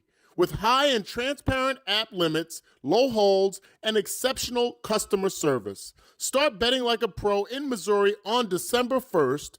Learn about your new bookie today at circasports.com. The world's largest sports book at your fingertips. Circa Sports launches December 1st. Guys, you can feel your energy slipping away, losing what makes you, you. Synergen X and Low T Center are the original MVPs of testosterone replacement therapy. What makes them the MVPs? Well, they use pharmaceutical-grade testosterone to increase it, and not just those compounds that might exist in other places. Synergen X and Low T Center are the real experts you can trust for quality care. Most major insurance is accepted, and you can choose between in-person or online appointments. And for a limited time only, visit any Synergen X or Low T Center for a free hormone consultation and free T-test, and automatically entered for a chance to win either autographed sports memorabilia such as jerseys, balls, or helmets, or you may even win a pair of tickets to a major sporting event in town. Synergen X and Low T Center are getting you to the top of your game. A TRT MVP. Get in today and get your health back and win. Visit TRTMVP.com. That's TRTMVP.com. Brought to you by Gomer's. 5 locations in the KC Metro or online at Gomers.com. It's holiday cheers time, and Gomer's Fine Wines and Liquors is here for it. With 5 locations, a wide selection, great prices, and friendly service. Gomer's Fine Wines and Liquors, family owned and KC proud since 1969. Happy Veterans Day from all of us here at 96.5 The Fan, KFNZ FM and AM, HD1 and HD2 Kansas City, in Odyssey Sports Station. from the text line on 816. We wish you only covered the Chiefs, so no, we don't get mad when you talk Royals or college basketball. And someone wanted to let Bob know that there is college football tonight. Yeah, like I said, it's Mac Nation. There really isn't, though. I mean, that's brutal. It's brutal football. Isn't it kind of like, I always say, Mac Nation's like higher level high school play? Yeah, it is. Yeah, it's minor league college football is essentially what this is. I mean, now we're in the days of the NIL, the Power Four, however we're phrasing it these days. Mm-hmm. That's your professional ranks. Everybody else is kind of your minor leagues right now, your feeder system. I was talking to somebody, kind of yesterday about college recruiting and, all this kind of stuff. And I'm like, if I'm a college coach, why am I wasting time, looking at high school kids anymore? And I hate to say that because, recruiting is the lifeblood usually of a college campus. And somebody said, yeah, if you're no good, just go pilfer the guys from the mid-majors and bring them up to your team. I'm like, exactly, right? The mid-majors right now, these guys that are playing like in the MAC and all these other ancillary leagues, I'll be honest with you, man, you're out there showcasing yourself, hoping to get the call up to a Power 4 school. And that's what these, games to me are all about. Go out there and stand out, play well, and then have some Power 4 looking at you and say, yeah, we'll give you NIL money because we missed you a couple of years ago when you came out of high school. That's how you have to view these MAC games now. I'm sure somewhere Binkley is having a rage fit that I'm talking smack on the MAC, but I'll be honest with you, it's minor league college football now. Tonight is Kent State at Akron and Ohio at Western Michigan. So if you want to see where the Chiefs draft a new running back out of next year, you can watch tonight's action. Right. I know we're talking a little bit of college football, so and I don't know if you saw this or not, but did you guys see that LSU and Brian Kelly are going to a lawsuit now? Yeah, it's great. Good luck on LSU. He wants his full buyout. Well, they're saying they never actually terminated him. Yeah, they said they never really fired him. So they're trying to say, we don't have to give you the full buyout because we really never fired you. Yeah, no, you did. Yeah. Just because you fired the athletic director who fired the coach, best of luck to LSU. And I think the athletic director actually left because I thought the governor fired him. I saw a press conference. Well, I saw the governor throw shade at him, and the AD's like, you know what, I'll just get myself out real quick. Mm-hmm. So no, you never quit those jobs because if you quit, you don't get a buyout. So you got to get fired from those jobs. You're not leaving those jobs ever. Chip Kelly, probably not your bonehead of the week, but somebody probably is. Yeah, it is. This week, my bonehead of the week is, he got fired yesterday. It is Brian Daboll. And in full disclosure, you and I were talking about this before Brian Daboll got fired yesterday. But I still think it really does go to show you that Brian Daboll was not fired necessarily because of play calling. Clearly not. Or maybe he was fired because of play calling. Because Jackson Dart has been in the concussion protocol 4 times in 6 games. And when you have your quarterback in that concussion protocol 4 times in 6 games and you continue to do designed runs to put him in damage, you're doing a disservice not only to him, but to your entire team, your organization, and your fans as well. And they kept calling those design run after design run after design run, knowing each week this guy was getting brutalized out there. And the other thing that is boneheadish of the week for Brian Daboll in all of this is the fact that they did not teach Jackson Dart how to avoid hits like they did with Patrick Mahomes. Make your body small. Get out of bounds. Don't try to get that extra yard. Protect yourself. Go down early. All that kind of stuff. They've never taught that to Jackson Dart. And so while people are like, why does Brian Daboll get fired when he had the quarterback he wanted? Because he had the quarterback that he wanted and treated him like a rented MAC player on a Tuesday night in Toledo, Ohio. Bob's Boneheads. Is Brian Daboll. Man. Yeah, that's the thing that's interesting to me was the fact the concussion number and then the 26 designed runs. That's insane. Let alone the fact that it's not just concussions that's had him injured. It's other injuries that have piled up. And by God, if you need an example of what you're doing wrong with the quarterback, go back and look at how Washington handled RG3. Yeah. Because that's what you were doing to Jackson Dart. And Jackson Dart is clearly going to be able to use his legs in his career, but you've got to be able to manifest those legs, right? Like Mahomes uses his legs and tries to avoid getting hit. Now, it tends to be every time Mahomes had a significant injury, it's been basically when he's like already going down, right? The knee injury with the QB sneak in Denver, and then the ankle injuries are always seem to be kind of like when he's trying to get out of it and someone does the wrap up from below and then it gets crossed up underneath. So interesting there. But yeah, I mean, look, you had your franchise quarterback. You wanted him to start. Everything was looking good, and then you just completely you didn't know what to do with it. Right. It's hey son, here's your brand new car. I know you're 17. You've been waiting to drive this car since you were 16, but I didn't know if you were ready for it yet. And then you give the kid the car, and he develops immediately road rage and comes home every day with a different dink on the car. And then eventually you're like, all right, give me the keys. Yeah. You're getting the loaner. Yeah. No, Like, that's a great example. I love that example because that's exactly what he did with Jackson Dart. It's 100% exactly what he did. He got the keys to a new car that he knew he was going to get, that he just had to be ready to drive. And he drove it like a rental. And he drove the Russell Wilson rental for a while. And he said, hey, I cannot get to work on time. There's always something wrong with this. I need something to be different. Okay, you can have my car. You come back and there's a little scratch on it. It's like, all right, but you didn't do too much. That just looks like maybe like somebody's shopping cart hit your car. And then you come back a week later and it's like, why is the taillight busted? I didn't see the guy behind me. It's like, okay, like we gave you this opportunity. We want to trust you with License this. plate light isn't bright enough. Right. And then there's the one day you come home, no issues, nothing's wrong. It was a sunny day. The car's fine. And then you come back the next week and it's like, what happened to the side mirror? Yeah. And you're like, oh, I didn't know the garage was there. Right. Well, the garage doesn't move. And that's what happened finally with Dayball is they took the keys from the car. They said, you're no longer going to be able to drive this. You're ruining what we have. We've had this product protected, and now you've done the opposite. What we thought you could do with it. We thought that maybe this would change it, and yet your antics on the sideline, going into the tent, making sure your quarterback's all right, fighting with the medical advisor.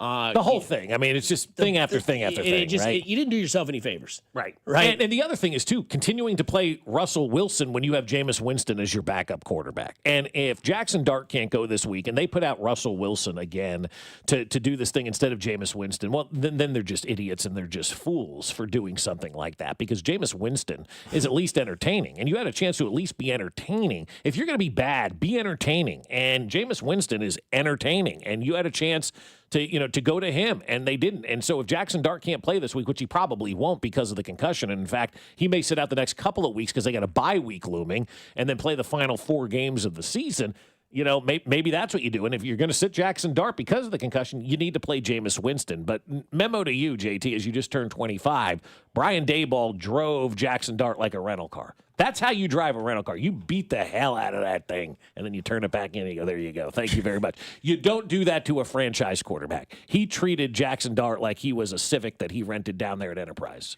Yeah, he was. To me, it felt like he was treating Jackson Dart like he had the legs of Lamar Jackson. They don't even run Lamar Jackson that much the way he was running him. And everyone's like, well, you got to use his legs. No, there's a time and a place where you use his legs. I totally get it. But the way they were using him was careless, like a rental. Yeah, like careless, you said. yeah. Very careless like that. And you can't have that situation because that's your franchise. You need to keep that guy protected at all costs. And the RG3 thing, a great example, too. They ran him out of probably the NFL with the way that they utilized him. Now, the flip side is, who was he supposed to throw to? A lot of these guys are hurt and banged up and whatnot. But still, at the end of the day, you have to play smart football. And Brian Daboll was going out there and utilizing his quarterback to save his job. That is a terrible combination. And also, we can put a little blame on Jackson Dart, like you said, because he's also got to take care of himself. But he got to be taught that. True. Okay. I see what you're saying. You got to be taught that. You're an athlete, and when you're 23, 24, you're 25, and you're an athlete and you're playing in the NFL, you feel like you are indestructible. And because you have been your entire life, high school, college, you've been better than everybody else. You've never had to learn how to do normal human things on the field. Then you get to the NFL or Major League Baseball, and you're like, all these guys are good. I've got to learn how to do things differently. That comes from teaching. That comes from having a mentor. Brian Daboll was not a teacher or a mentor to Jackson Dart. He was using this guy as a sacrificial lamb to save his ass. Yeah, and I mean, they also I don't even know if they developed him. I mean, we haven't really seen. I mean, Dart's been fine, but we haven't really seen something where you watch the games, because I watch a lot of Red Zone and they focus in a lot on Dart. Sure. But there's not a lot of times you see it, and like last week he was doing this week you're seeing this. It's just more so like drop back, take off, drop back, take off. Then it's a deep throw to his tight end and all that. Or he sort throws of it to Slane, and Slane goes up with one arm and somehow brings it in. Yeah, right. Makes a great man. catch. Yeah. Doing all right in New York. Coming up on the other side, Josh Briscoe in about 10 minutes. But something that I tweeted yesterday that got the Buffalo Bills fans in a frenzy, and former friend alert is joining the enemy here on 96.5 The Fan, your home for Kansas City Sports. Good morning, Kansas City. This is Leo Chanel, and you're listening to Fescoe and Dusty on your home for Chiefs football, 96.5 The Fan. Brought to you by Golden Oak Lending. Do you you need extra cash, Golden Oak Lending can convert your home's equity into cash in as little as 14 days. Let Golden Oak Lending cure your blues. Well, you've heard us talk about it. It's the holiday season. That's right. We're 2 weeks away from Thanksgiving, and then you're going to be traveling, going all over the place, and you need to park at the airport. That's why you're going to park at Park and Go, because they are fantastic. It's where we park when we go to KCI, and here's how we do it. We make that flight reservation, and then, boom, immediately make our parking reservation at bookparkandgo.com or with their app. And then I also prepay. That way I'm saving money immediately, and then it's taken care of. One less expense that I have to worry about. Show up on the day of the flight, I give them that reservation number, and they direct me to the covered parking spot that's been reserved specifically for me. Soon as I'm in that spot, the van is there to take me right to the airport. There's no waiting around. And then when we get back, this is why I love Park and Go. The van's there waiting for you. Just grab your bags, walk outside, jump on the van, right back to the trunk of your car. So join their frequent parker program and earn points towards free parking. Reserve your spot today at bookparkandgo.com. The best deals in parking. Bookparkandgo.com. Park and Go, family owned and operated. Another summer is ended, and you may have noticed that your energy is lower, your workouts aren't as productive, perhaps you aren't sleeping as well and feel foggy all the time. Maybe even your sex drive is off. This is Jeff for Heartland Men's Health. And if you're experiencing some or all of these symptoms, it's likely you have low testosterone. And if that's what's going on with you, don't wait. You need to call us at Heartland Men's Health and get treated for your low T, because living with low testosterone is no way to live. With our low T treatments, if you're like most guys, your life will change considerably. Improved sleep, better energy, greater gains in the gym, better mental clarity, and your sex drive will likely improve as well. Plus, most men see these results in just a few weeks. So call us. Your initial visit is just $99 and includes PSA and T-test and a medical consult. And if you start on testosterone the day of your appointment, your visit is free. Call 844-447-6600. That's 844-447-6600. Or go to heartlandmenshealth.com. The holidays are back at Starbucks, so share the season with a peppermint mocha. Starbucks signature espresso, velvety mocha, and cool peppermint notes, topped with whipped cream and dark chocolate curls. Together is the best place to be at Starbucks. This is the story of the one. As a maintenance supervisor at a manufacturing facility, he knows keeping the line up and running is a top priority. That's why he chooses Grainger. Because when a drive belt gets damaged, Grainger makes it easy to find the exact specs for the replacement product he needs. And next day delivery helps ensure he'll have everything in place and running like clockwork. Call 1-800-GRAINGER, click Grainger.com, or just stop by. Grainger, for the ones who get it done. The holidays are back at Starbucks, so share the season with a peppermint mocha. Starbucks signature espresso, velvety mocha, and cool peppermint notes, topped with whipped cream and dark chocolate curls. Together is the best place to be at Starbucks. Hi, I'm Kylie. I'm John. And I'm Garrison. And a little thing we love about the 30-count Chick-fil-A nuggets is sharing it in the car during the holidays. I do love that. We will pack the car with gifts, and of course, we go and pick up our family's favorite nuggets. Every nugget is tasty times quadrillion. And we get all the sides. Yeah, the ooey gooey mac and cheese is a big hit. Everyone from 1 to 116 would love Chick-fil-A's chicken nuggets. Share the nuggets, share the joy. Order the 30-count Chick-fil-A nuggets on the Chick-fil-A app. Real guests paid for their testimonials. It's about time pros had one partner for every part of the job. Simple ordering, fast delivery, continuous support, all from one partner. The Home Depot delivers supplies on your schedule. Our pro team helps you plan ahead so projects run smoother. And with Pro Extra benefits, you can simplify ordering, track spending, and save time every step of the way. Because with one partner, you get more than materials, you keep your job moving. The Home Depot Pro. It's about time. It's the season to come together over your holiday favorites at Starbucks. Warm up with a creamy caramel brulee latte, get festive with an iced gingerbread chai, or share a velvety peppermint mocha. Together is the best place to be at Starbucks. This is the story of the one. As a maintenance supervisor at a manufacturing facility, he knows keeping the line up and running is a top priority. That's why he chooses Grainger. Because when a drive belt gets damaged, Grainger makes it easy to find the exact specs for the replacement product he needs. And next day delivery helps ensure he'll have everything in place and running like clockwork. Call 1-800-GRAINGER, click Grainger.com, or just stop by. Grainger, for the ones who get it done. It's the season to come together over your holiday favorites at Starbucks. Warm up with a creamy caramel brulee latte, get festive with an iced gingerbread chai, or share a velvety peppermint mocha. Together is the best place to be at Starbucks. You're listening to 96.5 The Fan from the DM Injury Law Studios. Mike's got this.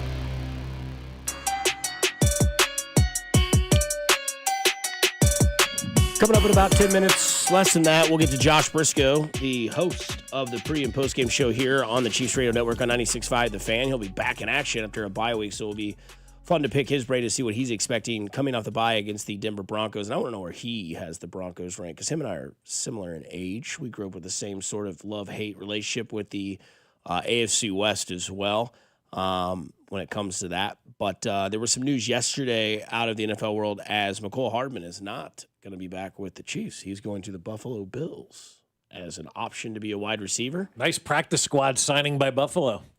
Correct. And I think what's crazy is that, you know, yesterday just nonchalantly, by the way, happy Veterans Day to all of you out there. If you want, 9 o'clock, 9:15, you call in and you give a shout out to your veterans. If you are one, if you're not one, if you have a family member or a friend or a husband or a wife that is one, phone line's yours, 913-586-7965 at 9:15. Happy Veterans Day to all of those out there. We appreciate your service and you more than you could possibly even imagine. Mm-hmm. But as we get into this topic, yesterday, just, you know, doing the show, man, you know, nothing crazy. You know, I'm on Twitter, just kind of going through, you know, nothing out of the ordinary.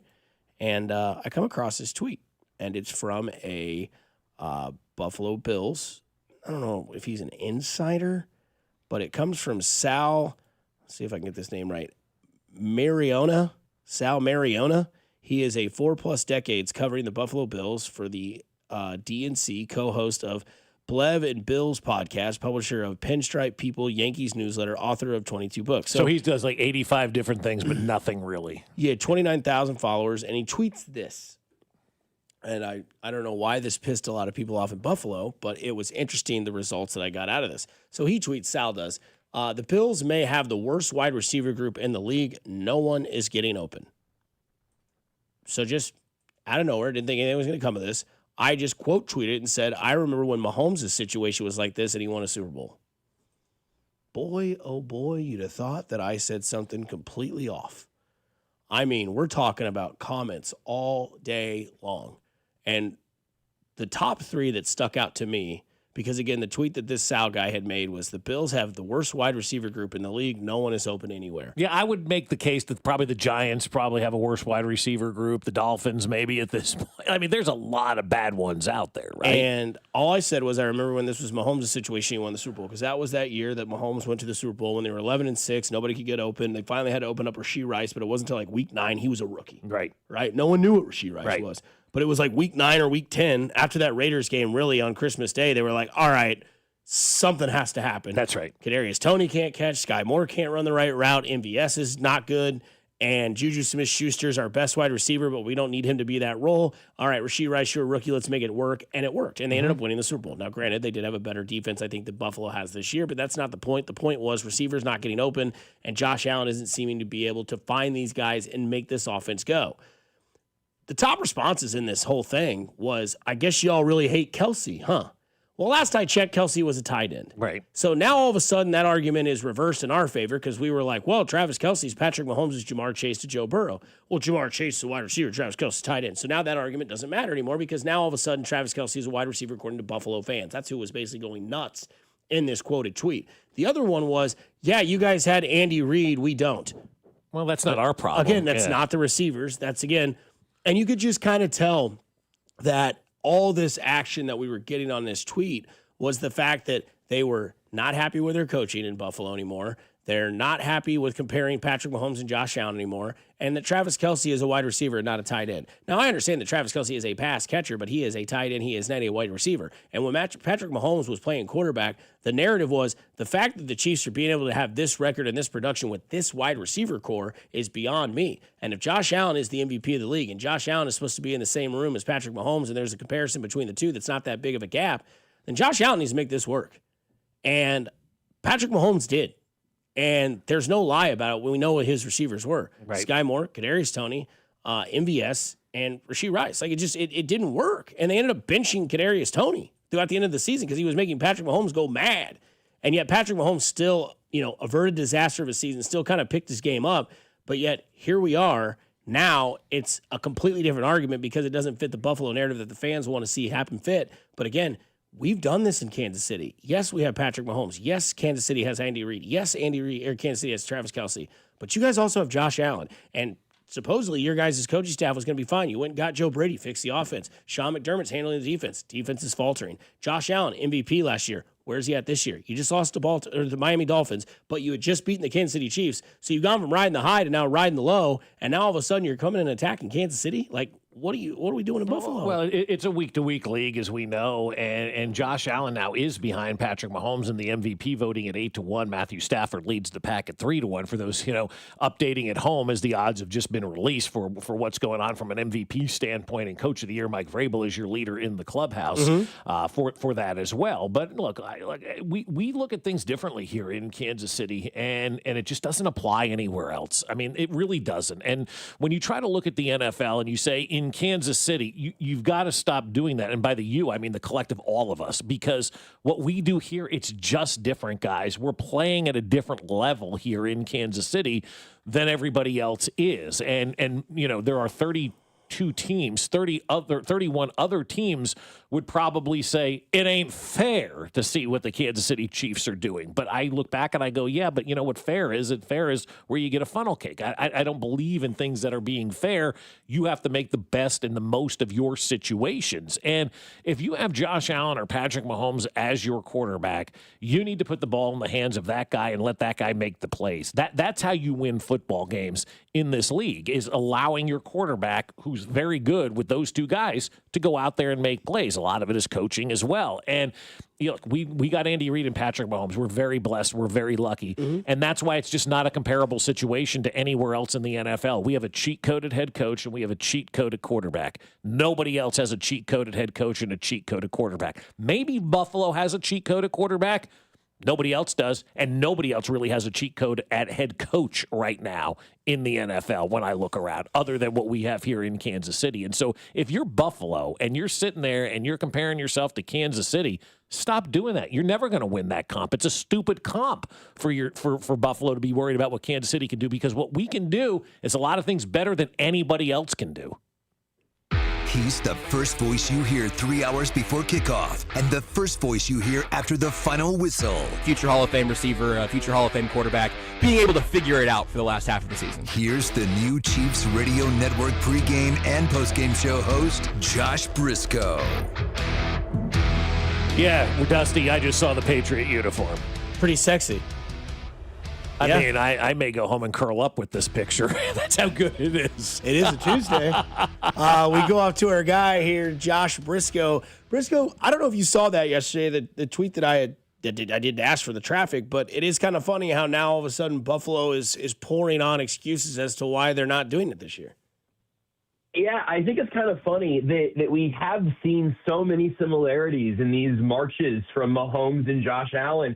I was talking in Buffalo last week, and that it came up before Dolphins-Bills and before the Bills came crashing back down to earth after winning their regular season Super Bowl last week. Sometimes I think that's played. With the Bills, it just seems to be the case. Like, I don't know what you call that other than a hangover from really dialing it up the week prior. So, look, the Bills can hang their hat on those standings, but I do think it's pretty funny to watch how that goes around. We're like, also, literally, the San Francisco 49ers wide receiver room earlier this year was genuinely that Chiefs team. Yeah. Like, there are three Chiefs Super Bowl champions that were out there catching passes, mostly from Mac Jones. It is very, very interesting to see how other teams around the league react to having wide receiving groups that look like ones that Mahomes has won Super Bowls with over the years. It's quite a way to reset the short-term recent legacy of Mahomes and that Chiefs offense. You know, Josh, you mentioned the Super Bowl that the Buffalo Bills had, right? And we've kind of talked about it for the last couple of days. And all these teams that raise their level of play, they've been doing it for years against the Chiefs, and the Chiefs have been able to match that intensity, for basically the better part of 8 years. We've got, 7 games to go on the the schedule, 8 games to go on the schedule. Will the Chiefs be able to match that intensity for the rest of the regular season? Because everybody they face right now is looking at them as that Super Bowl game. Right, and I think that's the right way to look at it. In some ways, it's kind of broken everybody's brains, like ours here in Kansas City included, because we watch the Chiefs every week, and the only result we really care about every week is do the Chiefs win or not. If the Chiefs win, everything else is secondary. But the rest of the league, obviously, and rightfully, I think, the rest of the league measures themselves against the Chiefs. You get that opportunity. It's not just the Bills with the rivalry and the regular season wins and the postseason losses, but that was also true for the Jags, who haven't played a better game this year, or at least not since they beat the Chiefs in Jacksonville, where for the Jaguars, it was a Monday night showcase to prove to the league that we belong at the top of the AFC contender list, right there with the Chiefs. For the Chiefs, it was a Monday. And I just think we've seen that plenty of times over the years, but that's not an excuse, and that's certainly not making any room for more losses. If the Chiefs want to win the AFC West, they cannot stumble again. And I hope it really has to be the case that, hey, you got a bye week at a pretty good time for you. You get to lick your wounds from last week. There's no immediate hangover from the Bills game for you. Now, you and the Broncos on a medium rest because they played on Thursday night. You get the full week off for an incredibly important road divisional game against Denver and against a Broncos team that seems so clearly flawed to me. This is one of those games where if they lose, they drop back to 500 and they're already one game in the hole against the Broncos. We're going to be talking about this team very, very differently on Monday, because I don't think we can really talk about the AFC West if they lose to the Broncos. There's a backdoor chance that they make a run late in the season or whatever. But in terms of expectations, this is a game they have to meet that energy for. Talking to Josh Briscoe, pre- and post-game show host on 96.5 The Fan for the Chiefs Radio Network. Briscoe, sounds like Andy Reid yesterday in his press conference is going to continue to move on with Clyde Edwards-Helaire, as he called him, their guy, if Isaiah Pacheco cannot go, unfortunately, against Denver. Yeah, here's the thing. I've had to cope with the fact, like, I care too much about the bottom 5 roster spots. You do. I played a lot of Madden. I do. I played Madden on PC as a child, and so it made me care about practice squads and roster construction and all of that in a way that's, like, borderline unhealthy. So I'm cool if everyone else wants to just, like, let me be mad about this, and you can just move on with your day in a healthy way. My only thing at this point, look, obviously Clyde as a first-round pick didn't work out. Obviously his story in Kansas City and some of the stuff he's overcome is an incredible story that people should know about. I'm okay if Clyde is their guy over Elijah Mitchell. I just don't understand why Elijah Mitchell has had a roster spot since cutdowns. Like, that could have just been Mike Pennell's roster spot from the jump if Elijah Mitchell is their 5th choice at running back. And so, again, if he just doesn't have the burst anymore, never the same after the injury, that was always a possibility. He's just still on the active roster. It's not just the practice squad shuffling of Clyde and Carson Steele and Elijah Mitchell. He's been on the active roster all year. So this is not going to be the thing that determines if the Chiefs return to the Super Bowl or not, but it's just a weird little thing that I would love to get, like, the Brett Veach truth serum. It's like, hey, man, you don't have to tell anybody else. Just tell me what's happening there. It's just weird. It might not be important, but it's strange enough that I have a hard time not looking at the weird shiny thing in my peripheral vision, which is just kind of a weird rotation there. And obviously they need more than what they have without Isaiah Pacheco. I think Pacheco being there in that Bills game might have gotten 5 or 6 extra carries for that offense that might have been enough. You saw, again, the Bills cannot play run defense. They were not defending the Chiefs' run very well, and they didn't stick with it for very long. Yeah, well, that's on the head coach more than it is on anybody. I mean, and you know, arguing should the Chiefs run the ball, arguing the validity of the tush push, and worrying about the 5 roster spots that you mentioned, Josh, are like things that, like, I guess we just can't concern ourselves with, because it is inevitable and it is, going to happen. And once I heard Andy say our guy with Clyde Edwards-Helaire, I knew right then and there, this is the guy that's going to be playing on Sunday, and rightfully so. And Dusty made a great point. We're playing against a hell of a defense out there. You've got to have a running back in there that knows how to pick up blitzes and knows how to block from that position to give Patrick Mahomes as much time as he possibly can get. And if Elijah Mitchell is the gentleman's name that they signed, is not capable of blocking, then they made a mistake. And sometimes you do make mistakes, and it's a $10 million mistake, remember? So that's why he's still kind of around. Sometimes when you make a mistake, though, you try to force that mistake into being something that isn't wasn't a mistake and it ends up making the mistake even bigger. So if they feel like they've made a mistake with Elijah Mitchell, I'm actually kind of glad that they're not compounding that mistake by just playing him because they signed him and paid him.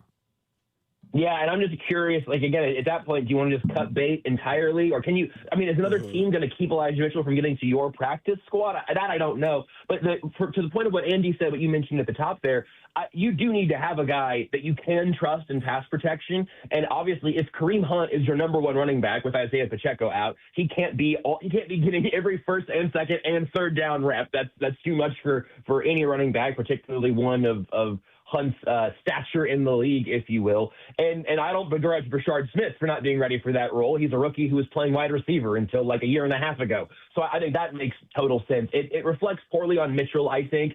But I'm okay. Like, again, Clyde Edwards-Helaire on the practice squad does not bother me one bit. Him being the guy you call up in pass pro to be able to handle some of that stuff really doesn't bother me. He got 2 carries against the Bills. That's fine. We really are talking about the bottom of the depth chart of the running back room in particular. The Mitchell thing is just odd, and obviously, if there was a great number one running back type season from Isaiah Pacheco, all of this would feel such a luxury, because now you actually have Pacheco as your real number one guy. You have Hunt being the short yardage monster that he's been this year. Brashard Smith's your gadget guy, and Clyde gets the call whenever you need a little help in pass pro. That's okay if your number one looks like a number one. And I think Pacheco's honestly had a couple of games when I started to get a little bit of that optimism back. But obviously the injury and having to set that timeline back a little bit really messes it up even more, where I don't know what the plan will be against Denver if Pacheco's not ready to go. I imagine they won't be running it more, or certainly not more effectively than they were against Buffalo, and that wasn't, again, no great shakes. Even the yards per carry were there. Overall, the running game still didn't have a chance to kind of like take over the momentum of the offense. Right. When you look at go from the bottom half of the roster to the top half, and Josh Simmons back with the team, you listened to Andy Reid yesterday. Do you think he's coming back to be the starting left tackle, or do you think it's going to be Jalen Moore? I will say that, like, as of last week, when it was Josh Simmons is back in the building, I really didn't even immediately consider would he not be the starter when he returns. And that was also a little bit aided by the fact that Juwan Taylor left injured. Well, if Taylor can't go, Jalen Moore moves to right tackle for a little bit, and then Simmons gets his job right back. But Andy said yesterday that Juwan was feeling pretty good, and they'll find out more as this week goes on, obviously. I still think it makes the most sense to expect Simmons to start. But, and there were some questions about this yesterday, and you guys have heard and probably played.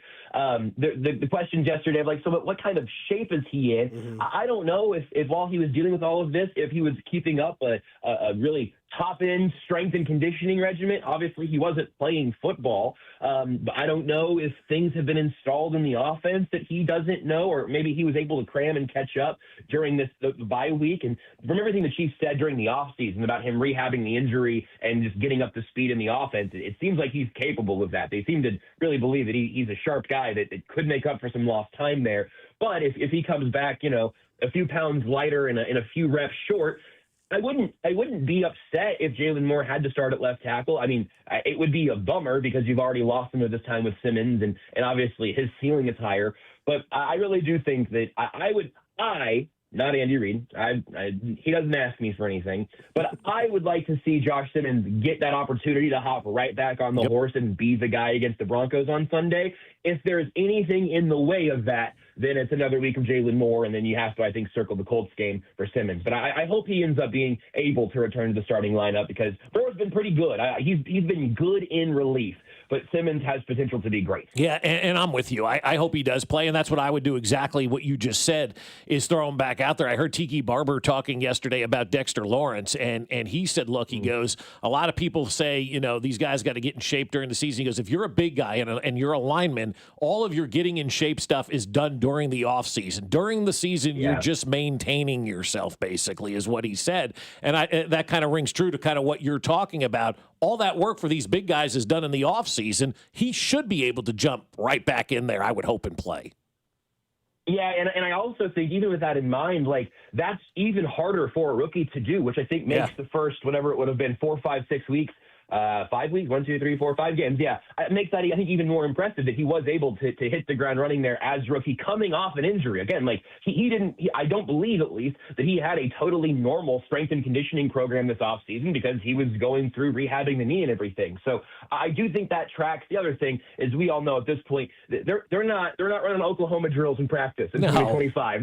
There is not a lot of real high intensity trenches reps, and so if Josh Simmons is going to get his hands dirty, you're going to have to do it against an opponent at some point. So again, if he doesn't go, I will probably take that to mean that there was some sort of lapse over these last 4 weeks, and not that he was just like eating a bunch of junk food, but whatever he was dealing with didn't lend himself to being in NFL shape. I think that there's probably a chance that's the case, but I really do hope that he's in the starting lineup. And I mean, obviously, I hope that he looks great in his return, because they're going to need extra protection for Patrick Mahomes against the Broncos. And we saw with that lack of protection, even against a banged up Bills defensive line, what that did against Buffalo. Briscoe, last one here, because I've not been shy about my hatred towards the Denver Broncos and that franchise for my whole life. I know I've seen throwback videos of you in the backseat of Pop's car, diving out the game of what you just witnessed.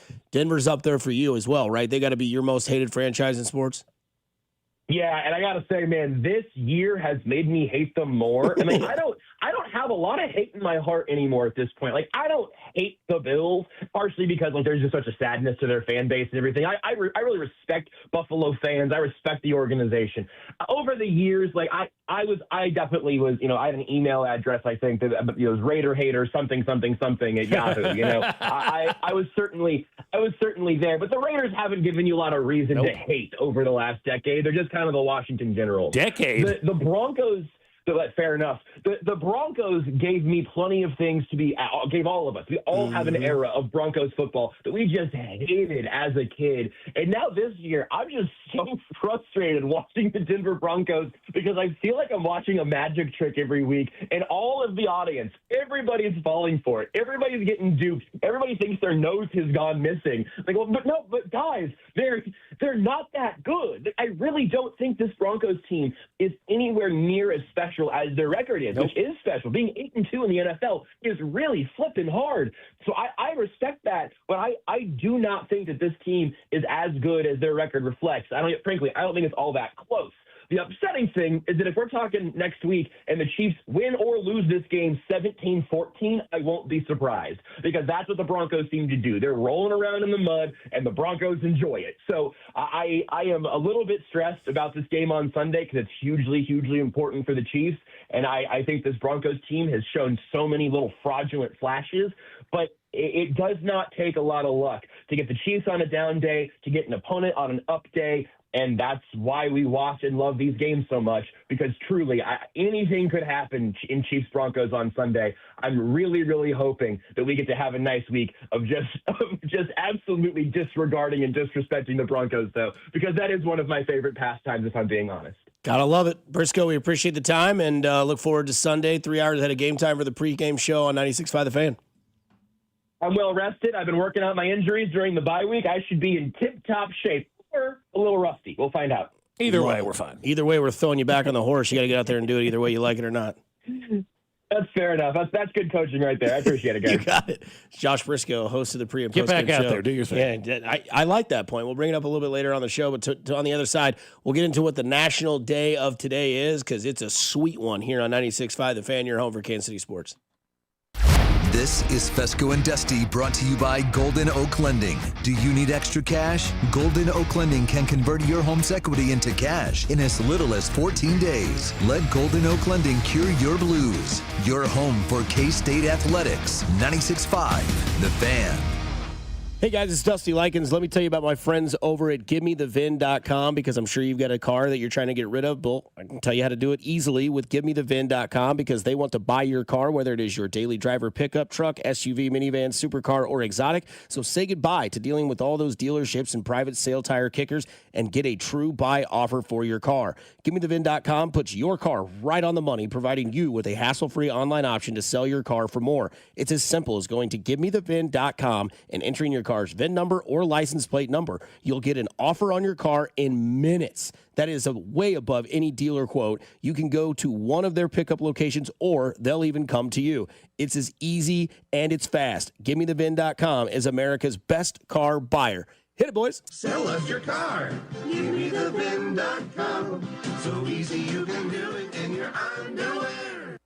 Get ready, Missouri. FanDuel, America's #1 sportsbook, is coming soon.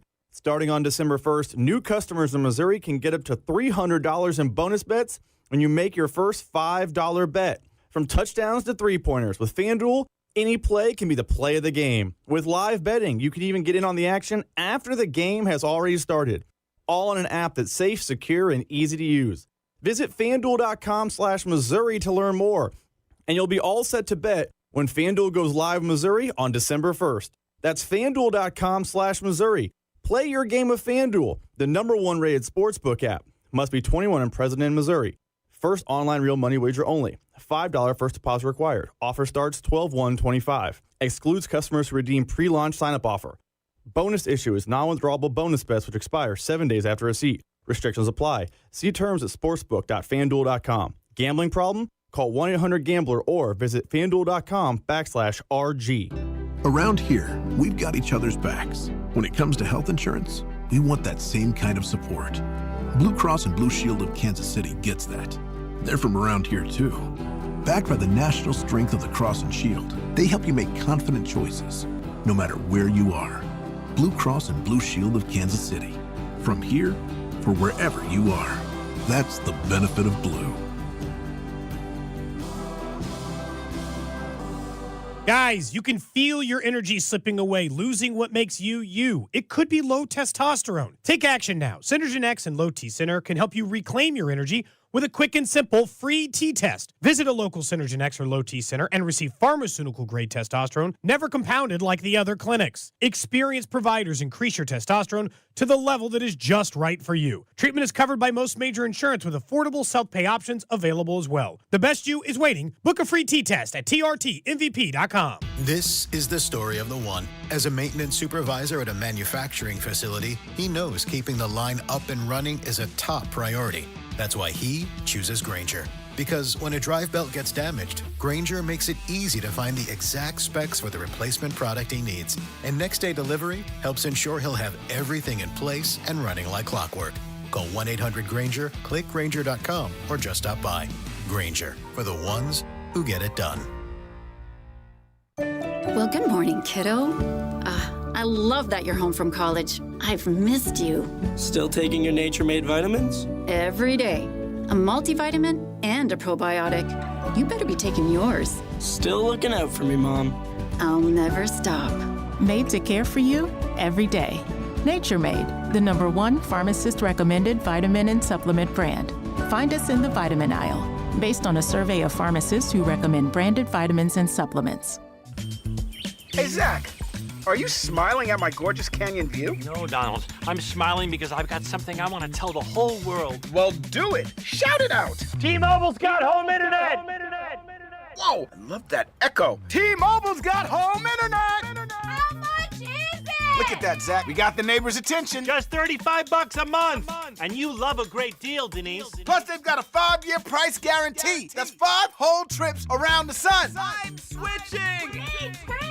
Yes, T-Mobile home internet for the neighborhood. Donald, you still haven't returned my weed whacker. Carl, don't you embarrass me like this, please. What's everyone yelling about? T-Mobile's got home internet. And Donald's got my weed whacker. Yes, T-Mobile's got home internet. Just $35 a month with auto pay and any voice line. And it's guaranteed for 5 years. Beautiful yodeling, Carl. Taxes and fees apply. See T-Mobile.com/ISP for details and exclusions. This report is brought to you by O'Reilly Auto Parts, your professional parts people.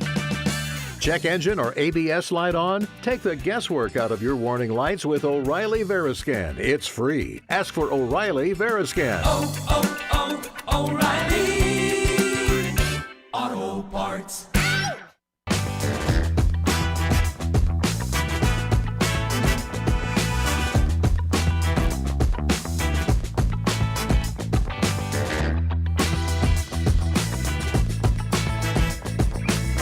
back into it here on 96.5 The Fan.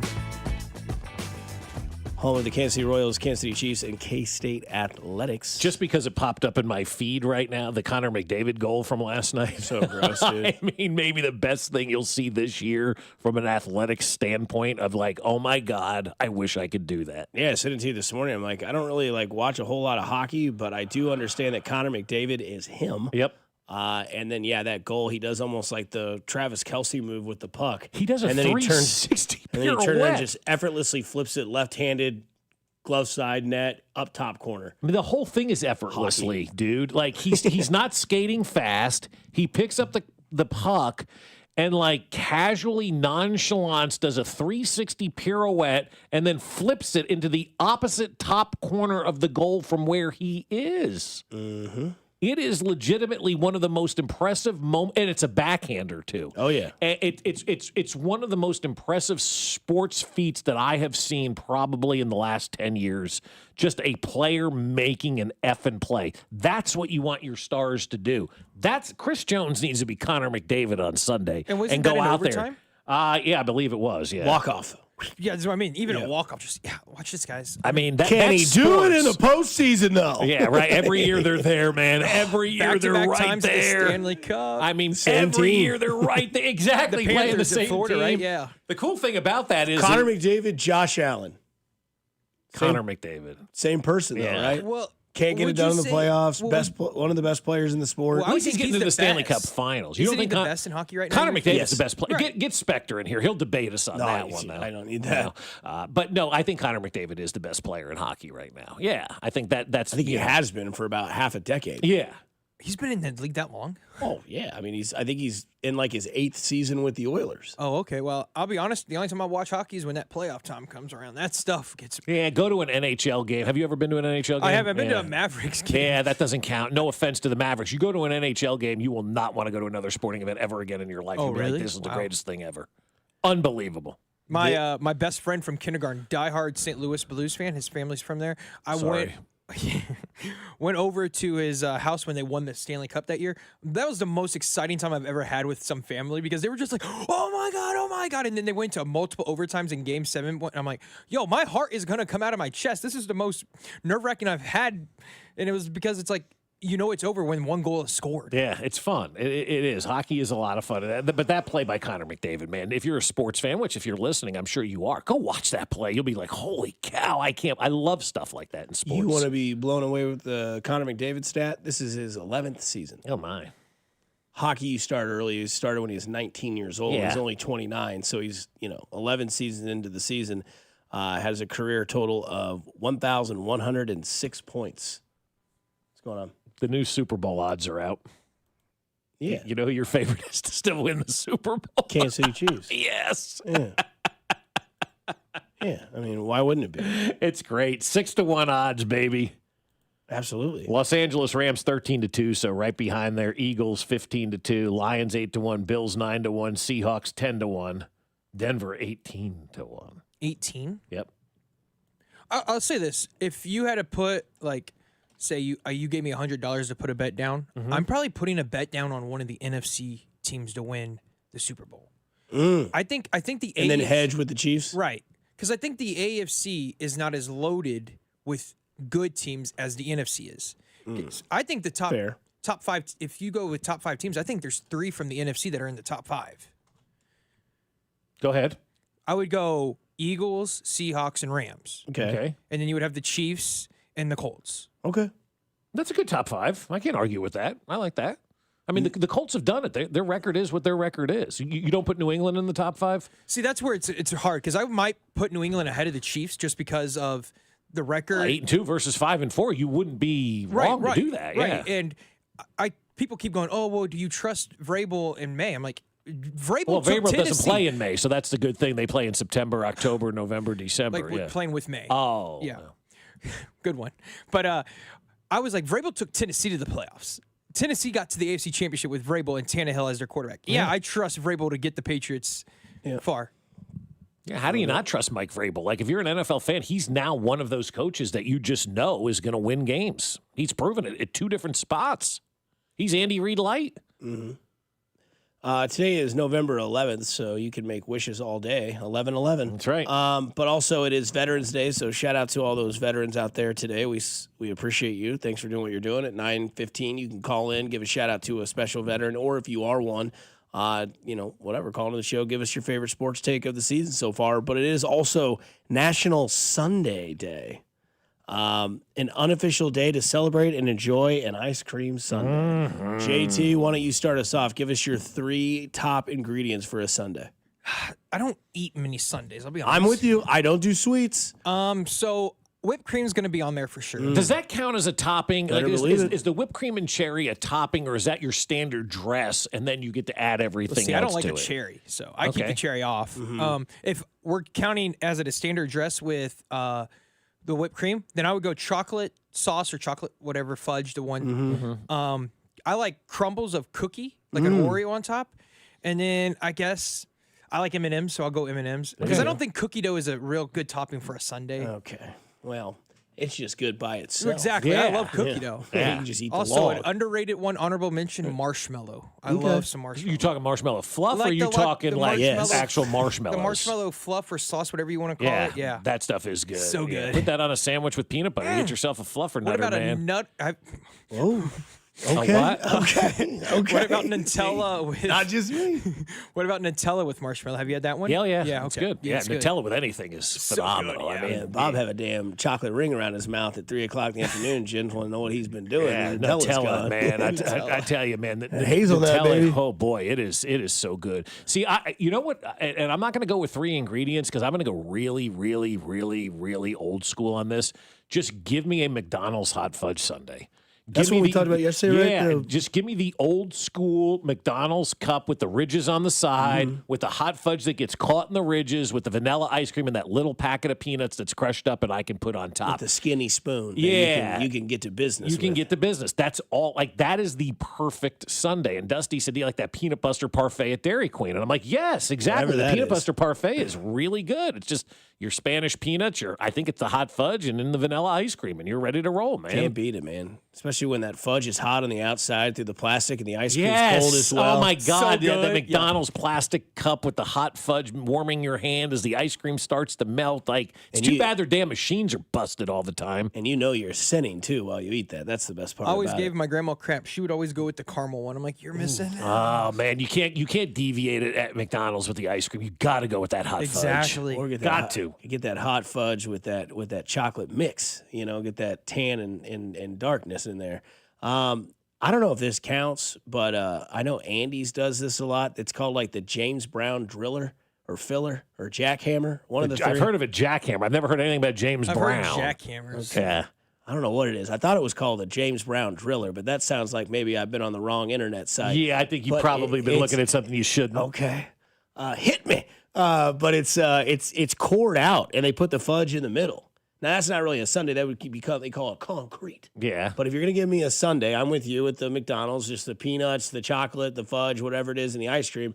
But I also kind of enjoy the baseball game sundae. The little helmet. Helmet, man. Little sprinkles, a little whipped cream, little chair.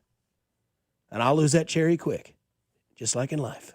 But it's just one of those things where, like, I'm not huge into sundaes, but I think if I had to, I think I'm going with just the plain Jane, just that hot fudge, the peanuts, and the ice cream from whatever it is, Dairy Queen, Yeah. McDonald's. Because the best part about it is if you don't want to eat it all, they give you that top That section. top, yeah. You don't need it, but like if you don't want to finish it all, that's where you go with when it. when you have daughters and you open your freezer and there's like a half-eaten Blizzard, what are we saving this for? Nobody ever goes back and eats these things. It takes up space in the freezer. It falls on the floor all the time. Dusty's right. Keep your top. Eat the damn ice cream. Yeah. Somebody says it's called the James Brown Funky Jackhammer. That's What even the worse hell of a is in name. that? I don't know, but it's solid. It's like brownie's cookie, and then they just cord it out with like what looks like a hog imprint, and they fill it with chocolate. And it is something else, man. The only thing I really get at Andy's is their strawberry shortcake. Whenever they have that, that Okay. is good. But I'll be Their honest, pumpkin pie Andy's, blizzards are fantastic. I'll be honest, Andy's is my generation a little old, as in I don't like it because it's expensive. It is expensive. Everything is expensive. Everything's expensive. Well, yeah. James Me Brown, and Lucky, yeah. my fiance, we love Culver's. We'll get 2 medium concretes for less than $10. There you go. And they get 2 toppings free in it. You think that's cheap? Well, for us, yeah. For them, yeah. I mean, I still can't get past the Big Mac meal's not $2.99 anymore. It's what now? It's past $2.99? it's like $8. It was $2.99 when I was in college. I said I still can't get past the fact that it's not $2.99 anymore. It's okay, Bob. It's okay. At least you're not eating Big Macs anymore. That's true. So it's addition by subtraction. It is a lot of subtraction. About $300 $5 foot pounds. long. What happened to the $5 foot Well, long? yeah, that's a story for another day. Okay, yeah. Coming up on the other side, we'll God, get who's into he in jail with? I just looked at it. Who you the other talking about? day. The Subway guy. What was his Oh, name? Jared? Jared, he's in jail. Somebody else just went to jail, and they went. It might have been one of those guys that was gambling, maybe, that somebody else just got put in the same Terry jail. Rozier? No. Jared and Chauncey. It wasn't the gambling guys, but it was somebody Emmanuel recently Clase. just got sentenced to the same prison that Jared's in. Did he? No, I don't think it was. Keep the lotion away. Yeah, oof, gross. Yeah, no doubt about it. Coming up on the other side, Start Bench Cut, brought to you by Jay Southland Tow. Get in the know. We'll get to Start Bench Cut here on 96.5 The Fan, your home for Kansas City Sports. Good morning, Kansas City. This is Isaiah Pacheco, and you're listening to Fescoe and Dusty on your home for Chiefs football, 96.5 The Fan. Brought to you by Golden Oak Lending. Do you need extra cash? Golden Oak Lending can convert your home's equity into cash in as little as 14 days. Let Golden Oak Lending cure your blues.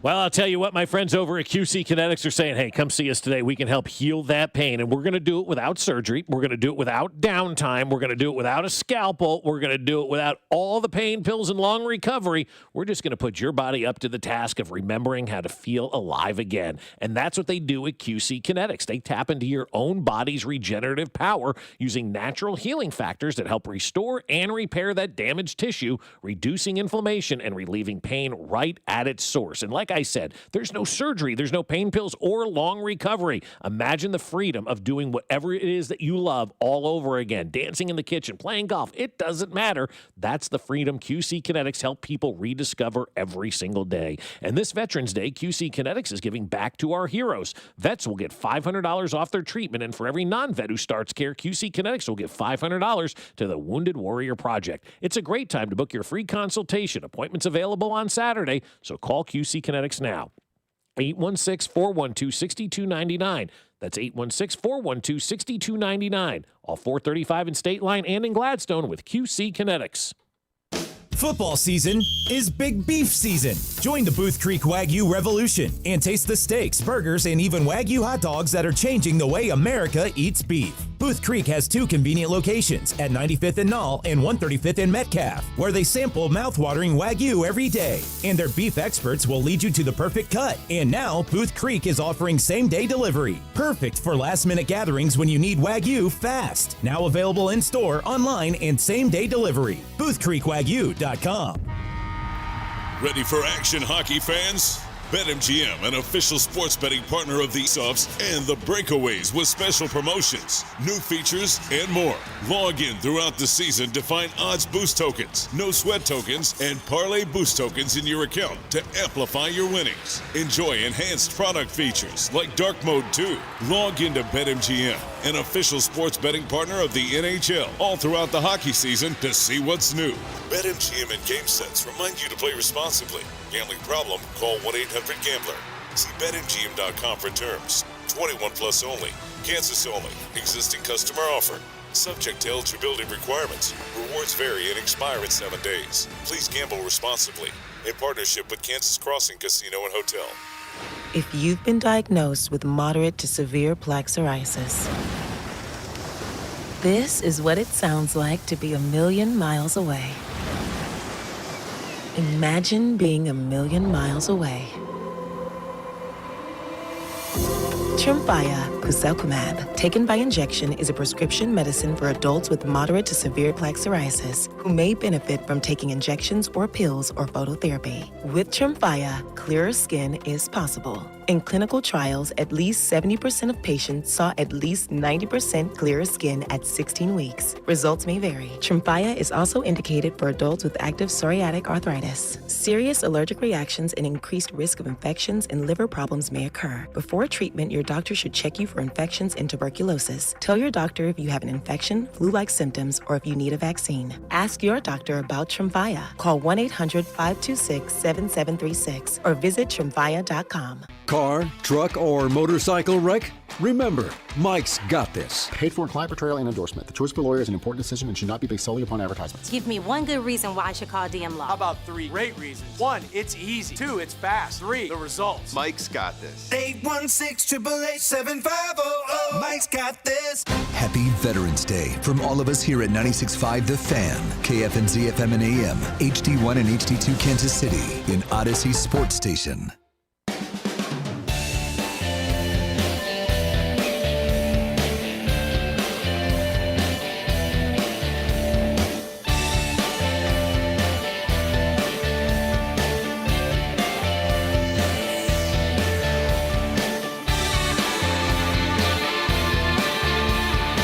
Back in on 96.5 The Fan on a Tuesday here. JT Noah, Bob Fescoe, Dusty Ligens all with you for another hour until it is Gold, Logan, and Drew from 10 to 2. But it is Start Bench Cut time, brought to you by Jay's Southland Tow. Get in the know with Jay's Southland Tow. So Here's Fescoe, Dusty, and Mac with this week's edition of Start Bench Cut. It's JT.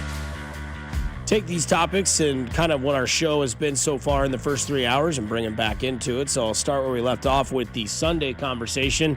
We go with Start Bench Cut. Classic Sunday, classic banana split, or just the classic cone?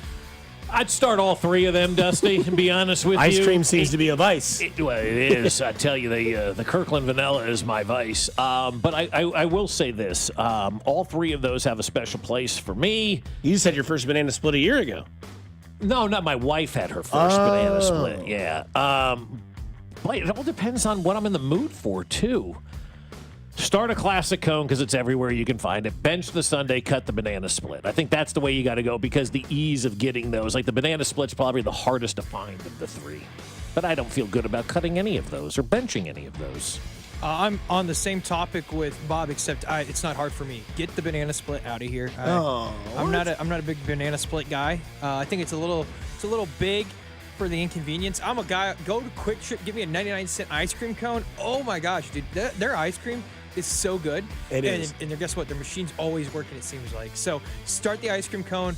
I'll bench the Sunday and get that banana split out of here. Nice.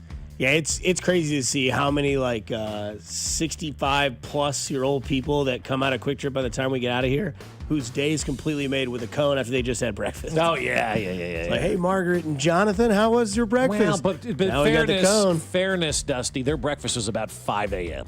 Yeah, so they probably just had lunch. Yeah, they're just coming off of lunch. At 10:45, they're just either finishing up lunch or getting ready to start, and so... See, I tell my grandma she's always crazy because she goes to bed at 4 a.m. every day. She's like, I'm going to bed. I'm like... I'm sorry, what time? 4 p.m.? 4 a.m. She's in bed. She's finally going to bed, she says. She stays up all night and then goes to bed at 4 a.m.? Yeah. Hell yeah. How old is she? She's 87. Rocking and rolling, baby. Damn. We go on to quarterbacks in the AFC that are making a little bit of a surprise this year, maybe good or bad. Start bench cut, Daniel Jones, Bo Nix, Drake May. Starting Drake May, benching Bo Nix, cutting Daniel Jones. I'm just never going to find him to be appealing. I am starting Drake May. I'm benching Daniel Jones, and I'm going to cut Bo Nix.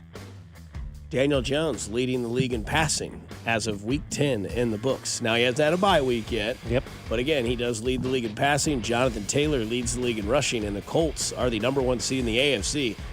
Dear God, I did not have that on the bingo card. Let me ask you this. Yeah. Dear God, over under of 2.5. Okay, keep that in mind. Over under 2.5. Are you taking the over or under of how many owners start showing up on the sidelines next year wearing a headset? Under.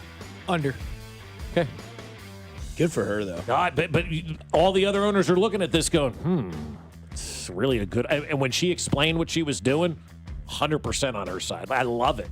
I would have put this in here with the Chiefs in this category, but I know you two would have picked them to start because Vegas has them as the Super Bowl odds. But outside looking in the AFC, Ravens, Cincy, Houston.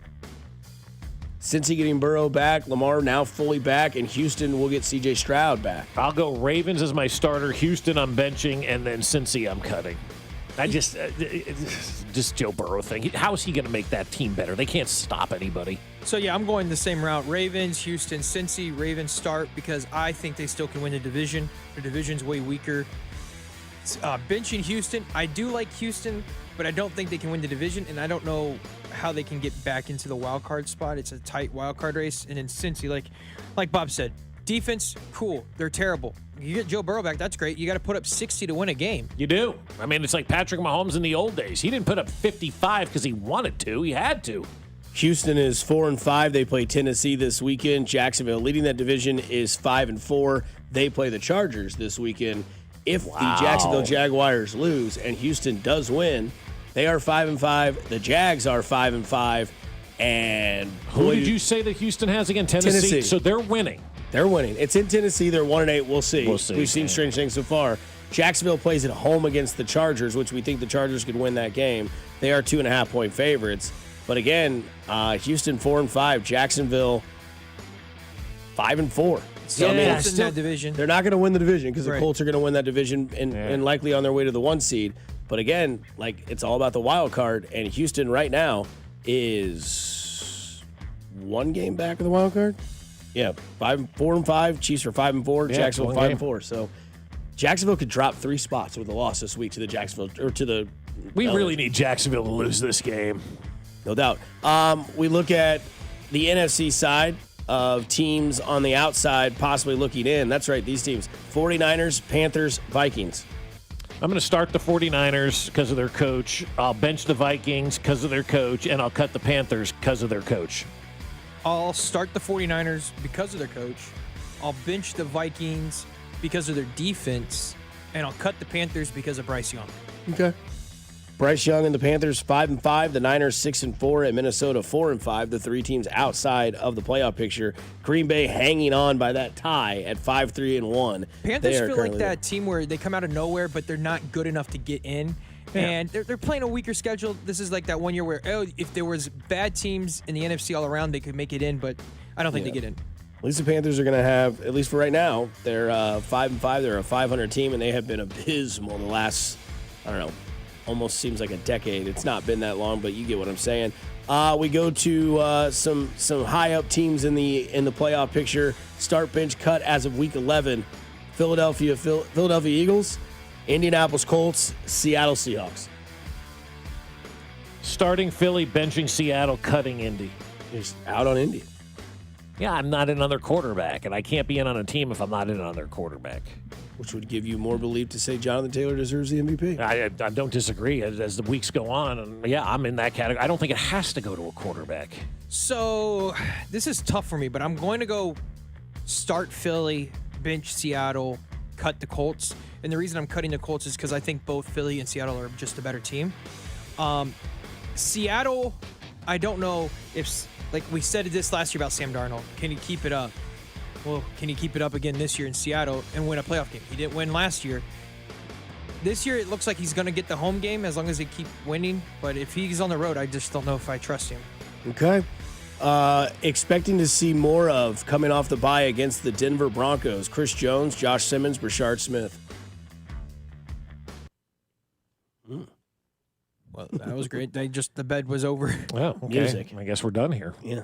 Say it again, the question. I'm sorry. What you expect to see more from coming off the bye against Denver. Chris Jones. Here's Fescoe, Josh Simmons, Dusty, and Mac Brashard Smith. with this week's edition of Start, Bench, Cut.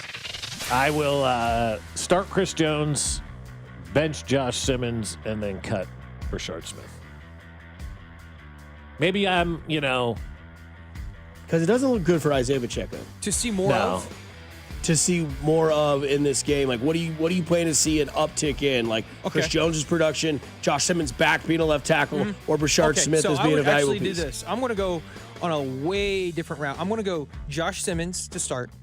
I'm going to put Brashard Smith on my bench and cut Chris Jones. Why are you doing that? Because I think you'll see more of Josh Simmons because he's going to start, in my opinion, and I think Brashard Smith to me when Pacheco's out is your best running back.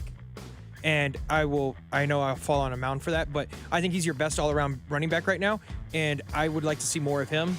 And I just think Chris Jones, we talk about the Broncos' defensive line being so good. their offensive line is the number one in not giving up sacks, too. So I think I could see more out of Rashard Smith and Chris Jones. Okay, that's a good point. I need to see Chris Jones this week. I would love to see that, yes. That's why I'm like, it's time, man. Either it's time or the time has passed. It's one or the other. Last one, NFC quarterbacks that are doing well this year. Who do you go with? Start, bench, cut. Jared Goff, Baker Mayfield, Sam Darnold. I'm going to start Goff. I'll bench Baker, and I'll cut Sam Darnold. As much as I like what he's done over the last 2 years, Baker is like, there's just something about Baker Mayfield. He doesn't care what the coach is. He doesn't care what the system is. He doesn't care what the scheme is. He's just going to go out there and play. That's a baller. That's a guy you want leading your organization. And then Jared Goff is one of the better quarterbacks in the NFL. He's playing great. That is why I actually am starting Baker Mayfield. I start Baker because I get it, they didn't win against New England, but he's doing it with less production than both Jared Goff and Sam Darnold are at the wide receiver due to injuries. So I'm starting Baker, benching Goff, cutting Darnold. Gotcha. What about you, Dusty? I'm going to start Darnold because of what he's done all year. I'm going to bench Baker, and I'm going to cut Goff. Goff's had his opportunity in the playoffs. He hasn't been there. He's not doing it. Step your game up, Goff. This comes from the text line. Boozy brunch drinks, mimosas, Bloody Mary, Irish coffee. Start, bench, cut. Bloody, Irish, and then mimosa.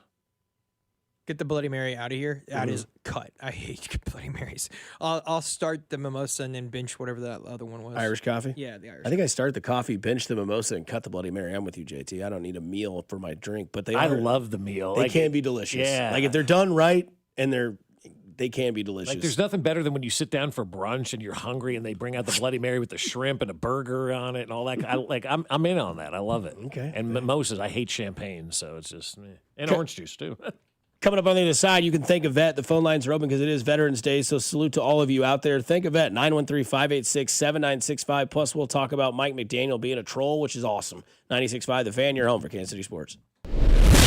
You're listening to Fescoe and Dusty on your home for Chiefs football. 96.5 The Fan. Fescoe and Dusty is brought to you by Golden Oak Lending. Do you need extra cash? Golden Oak Lending can convert your home's equity into cash in as little as 14 days. Let Golden Oak Lending cure your blues. Well, I'll tell you what, my friends over at the Sheet Metal Workers Union are fantastic. In fact, at 10 o'clock, I get an opportunity to talk with those guys, and I love talking to them because every time I do, I find out what they're doing in Kansas City to make it a better place to live, work, and hang out, right? And not only are they building Kansas City, but they're giving back to Kansas City as well. During the football season, each Friday, they gave out $1,500 to 2 local schools, $750 a piece. And that's why these guys are fantastic, because they're not only doing jobs at the Sheet Metal Workers Union, but they're giving back to the community in which they are in. And when you hire them to do a job, you know you're going to get the job done the best way possible, and they're going to take care of you as well. And they're going to take care of their employees too, because right now their pre-apprenticeship program is open, and it starts at $24.55 an hour, increasing to $27.27 an hour after 3 months. And they're going to give family health coverage to your family at no cost to the employee at all. So if you're graduating high school, you're graduating college, maybe you're just looking for a career change or trying to find out what works for you, Smart Local 2 is the answer. From seasoned professionals to those with no experience, they offer career training, job security, and a path to advancement, all while giving you the tools and support you need. Check them out at sheetmetal2.org. That's sheetmetal2.org. Arvest Bank believes in the power of serving others. That's why we're committed to supporting those who serve our communities. We believe that all communities deserve a financial partner who cares. Arvest. We believe. You like saving money, right? We all do. That's why Allstate just lowered the price of car insurance. Not, but wait, there's a catch. Lower. Actually lower. So if you're shopping around or just want to see how much you could save, check Allstate first for a new lower auto rate that could save you hundreds. You're in good hands with Allstate. Not available in every state. Only applicable for new auto insurance business. Rates will vary by several factors, including how you purchase the policy. Potential savings vary. Allstate North American Insurance Company and Affiliates, Northbrook, Illinois. My ride smells just right, just right, just right, just right. Y'all gotta try that Febreze car. Just right, just right, just right. Yeah. La la la la la. With up to 40 days of consistency, all over Febreze car clips right on your vent. You know my car's my happy place. Keep that smile on my face. When And it smells just right, just right, just right. Yeah, breathe happy Febreze. La la la la. Texting enrolls you into recurring automated text messages. Consent not required to purchase. Message and data rates may apply. Man, I love seeing the old gang at these reunions. Did you see Brian? He's in better shape than he was 25 years ago. How is that even possible? Yep, I ran into him a few weeks ago and had to ask. He told me he started taking Nugenix Total T. The testosterone booster? Yes, it really works. I started taking it right away and I'm already seeing results. I was wondering what you were doing. You seriously crushed me in that pickup game last week. Yep, after 40, energy, strength, drive, it all starts going downhill. But with Nugenix Total T, I feel like my old self again. Stronger, leaner, and my energy is way up. My wife even noticed a difference in the bedroom. They're giving out complimentary bottles right now. Just send them a text. Text HEFTY to 321-321 for your complimentary bottle of Nugenix Total T, the #1 selling testosterone booster. Text now and you'll also get a free bottle of Nugenix Thermo X, our most powerful fat incinerator. That's HEFTY to 321-321. These statements have not been evaluated by the FDA. This product is not intended to diagnose, treat, cure, or prevent any disease. Hi, I'm Nancy Cartwright. You may know me better as the voice of Bart Simpson. On Simpsons Declassified, we're diving into the mysteries that keep the Simpsons forever young. Have you ever wondered how the Simpsons regularly predicts future events?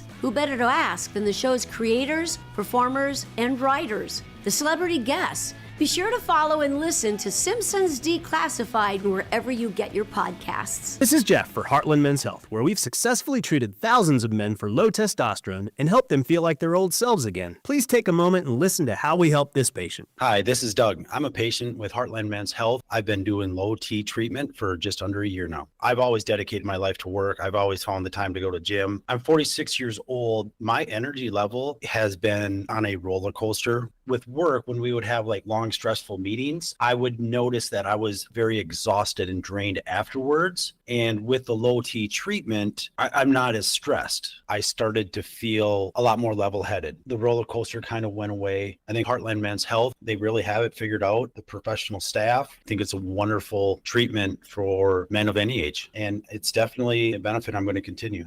Thank you. It's true. Your initial appointment includes blood work and a medical consult. And if you start on testosterone the day of your appointment, your visit is free. Call 844-447-6600 or go to heartlandmenshealth.com. Today, expect partly sunny skies with a high of 60. Weather brought to you by Staples. Have an easy holiday at Staples. Save on top tech and gaming gifts, shipping supplies and services to get your packages there safely, even custom cards and wrapping paper. Staples. That was easy. You're listening to 96.5 The Fan from the DM Injury Law Studios. Mike's got this.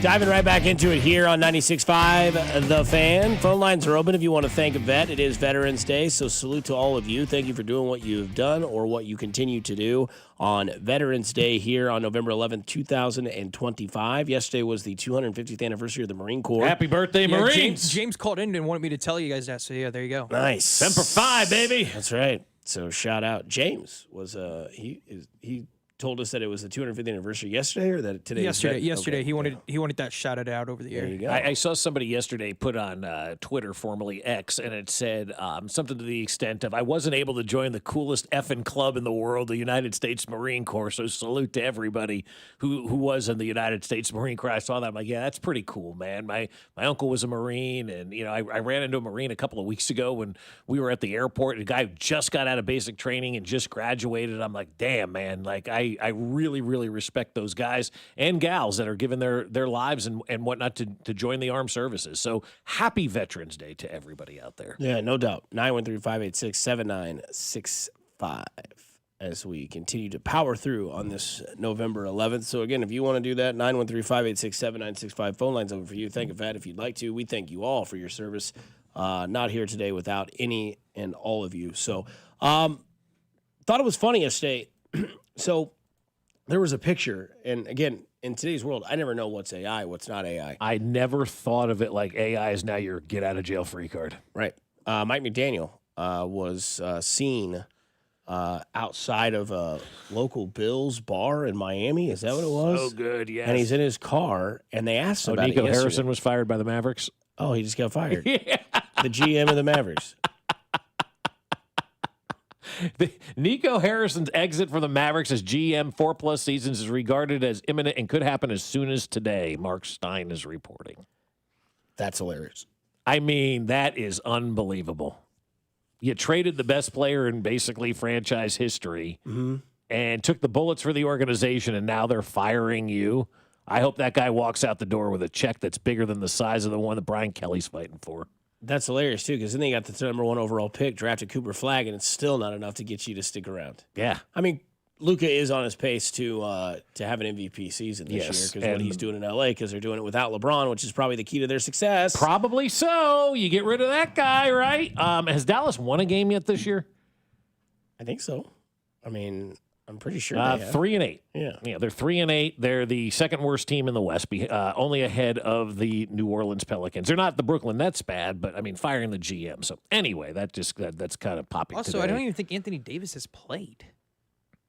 He did. He played the opening night that they played. Oh, okay. Kyrie Irving has been out. That's a shock. You know, I can't pick up if Dusty watches basketball or not. I'm kidding, JT. Let's go out to True Green Thumb. The phone's line's open. Think of Vet. Go ahead, sir.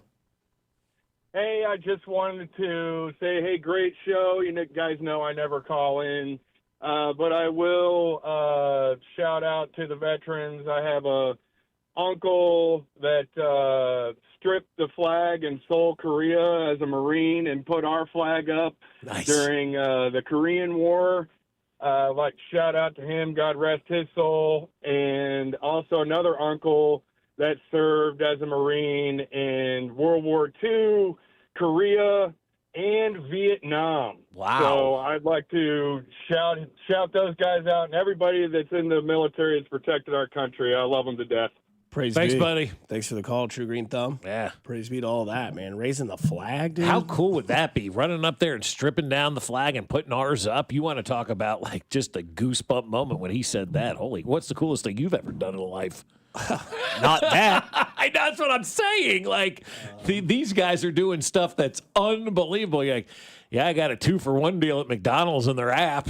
This guy's like, I took down the flag and put ours up. I won free food on the Monopoly. There you go. McDonald's. Got an apple pie. Hit my parlay. Well, now you're speaking my language. This guy's out here doing all kinds of cool stuff. I don't know. Covering the Super Bowl is pretty awesome. Yeah. That's probably up there on the bucket list. I mean, I never thought I'd go to a Super Bowl in my life, let alone go to Radio Row. And I'd do it all over again, even though the result was a result. That was interesting. I mean, I'd never been to New Orleans. I mean, I knocked off so many things in that weekend, in that entire week. You know, I did a show on the air for a week, went to Radio Row, got to see the Super Bowl, got to have New Orleans lifestyle. I mean, that just in general is awesome. Camden, phone line's open. Shout out to Vet, Camden. Hey, thanks for taking my call. So I have a bunch of veterans, a bunch of Air Force, a couple Whitemen. But I want to thank my grandpa. God rest his soul. He passed away from dementia a few years ago. But his brother died on an aircraft carrier in World War II, and he lied about his age. At 16 years old, jumped out of high school. Dude, I'm going to jump in. My grandfather did the same thing, and I always thought that was an old wives' tale, that he lied about his age to go fight in World War II, and you've got that same story. Those guys must have been doing that back in the day, bro. Yeah, it's scary. I can't even fathom. So it's one of those stories I love to tell. And, so I just wanted to thank all the veterans out there. But that's one of the fun stories that I get to share and tell to celebrate this day. Yeah, that is really awesome. cool. My dad used to tell me the story about my grandfather, and I'll just tell the story whether you believe it or not. I don't know. You know, it's just passed down over the years that he lied about his age to go fight in World War II and ended up in like Africa or, then he got in Italy, I think, or whatever. But my dad would tell me the story that my grandfather, his father, would tell him about being chased around a tree by a Russian or by a German fighter plane. It was shooting at him, and as he was like kind of running around the tree, and the tree saved his life. And whether or not that story is real or true or, embellished or whatever, it just makes you realize these guys were lying about their age to go to Europe to fight for our freedom. Today, nobody's doing Man, I mean, it's like the balls on those guys back in the day, man, incredible. Yeah, so 913-586-7965. Feel free to shout out a vet if you'd like to. As it's Veterans Day, we want to pay our respects to all of those out there that serve and did their job. Continuing on this Mike McDaniel thing as was continue to take calls as well. He says, that's what I like about the good old days, the throwbacks of you where you could trust the internet and the images because that is pretty detailed. Mike McDaniel said, I do live in the era, but I mean AI, right? Because what was the other thing, too, that Mike McDaniel did a couple years back when he was on the sideline hitting the vape? He's like, I don't know what you're talking about. Yeah, right. And now he gets away with this picture of him in the background, Bills fan walking out of a bar, and Mike McDaniels looks like he's just looking at him, trolling him with the sunglasses on, the outfit of the game. I mean, it's Mike McDaniel's car. He's hanging out of the window with one arm out, driving by a Bills bar in Fort Lauderdale, basically taunting them after the Dolphins beat them the other day. That guy should now have the ability to coach the Miami Dolphins forever. I mean, just doing something like that. Like if Andy Reid rolled by the Bills watch party after a regular season game, if we had beaten them or something like that, would be outstanding. Or any team that we beat. I love the fact that Mike McDaniel is doing that. And people have said all week long, hey, they're still playing for this guy. Well, now you know why they're still playing for this guy. He's speaking everybody's language out there, man. Trolling the Bills bar as the head football coach of the Dolphins is the greatest thing ever. No doubt about it. We go out to Larry. Larry, the phone line's yours. Shout out a vet. Hey, guys. Thanks for taking my call. Just wanted to shout out my dad, who was a U.S. Marine. He passed away December of last year, Vietnam veteran, Purple Heart recipient. Heck of a guy. He had so much pride for all those veterans out there. He's always there with his hat. Funny story about him. He took me to the 2008 Missouri-Kansas football game, which I think was the first one at Arrowhead that they played for a couple years there. And, of course, he was sporting his Vietnam vet hat. And it just churned the hate for the Missouri Tigers because all these Tigers fans were just giving him a hard time. He was just sitting up in the nosebleeds. He had his Vietnam hat on, and I just walked out going, man, I hate those guys even more than I did before. But that's all part of sports hate, and it's a good part of it. But he was a heck of a guy, and thank you guys for everything you do. And we'll talk at you later. No doubt about it. That's Great awesome. story there from Larry as well. So clearly a KU fan. We go to Sean. The phone line's open for you, Sean. Shout out a vet.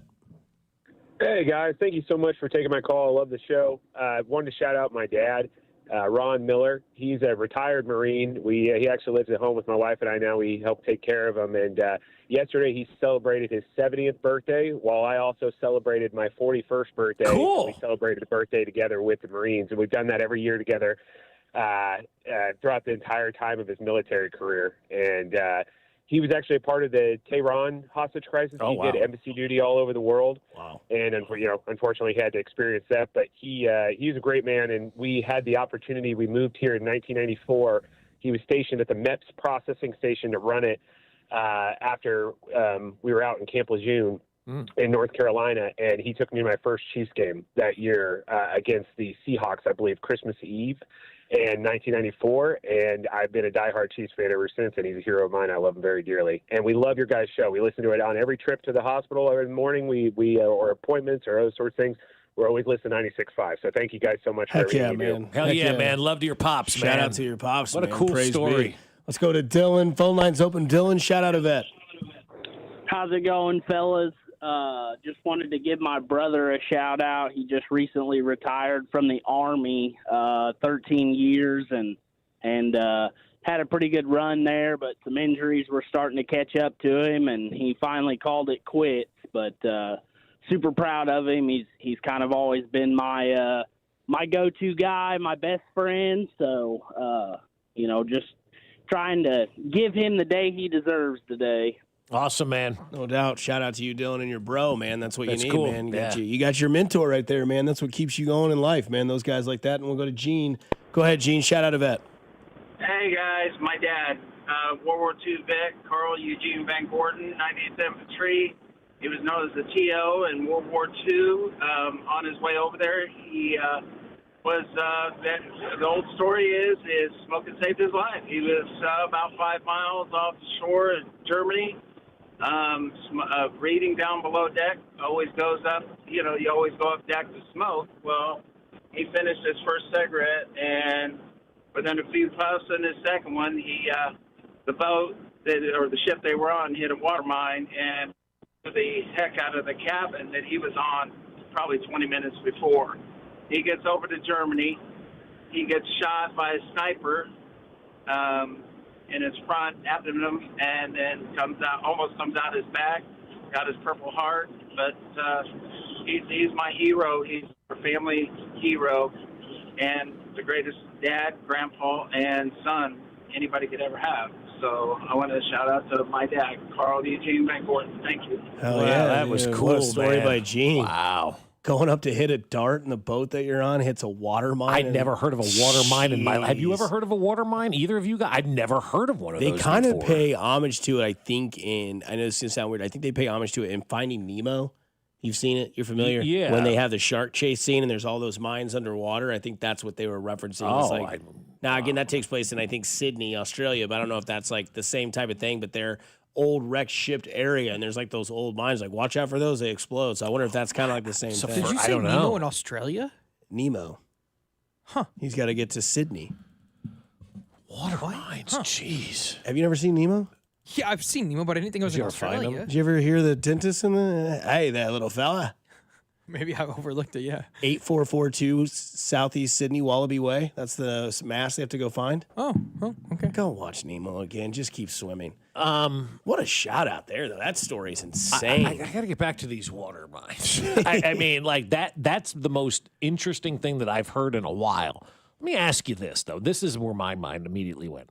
How effective are those? Like, are we really getting our money's worth? I don't know, dude. Like, how do you know where to place them, where the boats are going to go? Like, do you do like recons the night before and kind of see where they're headed? Or because the ocean is a vast place, man. 80% of the earth is the ocean. Well, especially back in the day, you didn't have all that technology to figure it out. That's a great Yeah. point, man. I didn't even think about that. You had like that green screen with that spinner going around that the FAA still uses to direct flights in, and that's probably all you had, Morse code or something like that back then. Yeah, the technology wasn't even there. So you probably, I mean that it's just weird to me to think about the water mines.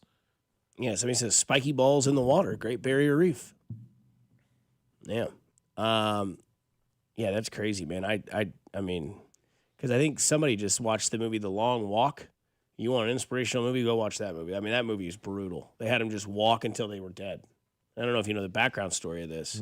They'd take the long walk. And so like they'd stand behind you with guns. And if you didn't keep walking, you were killed.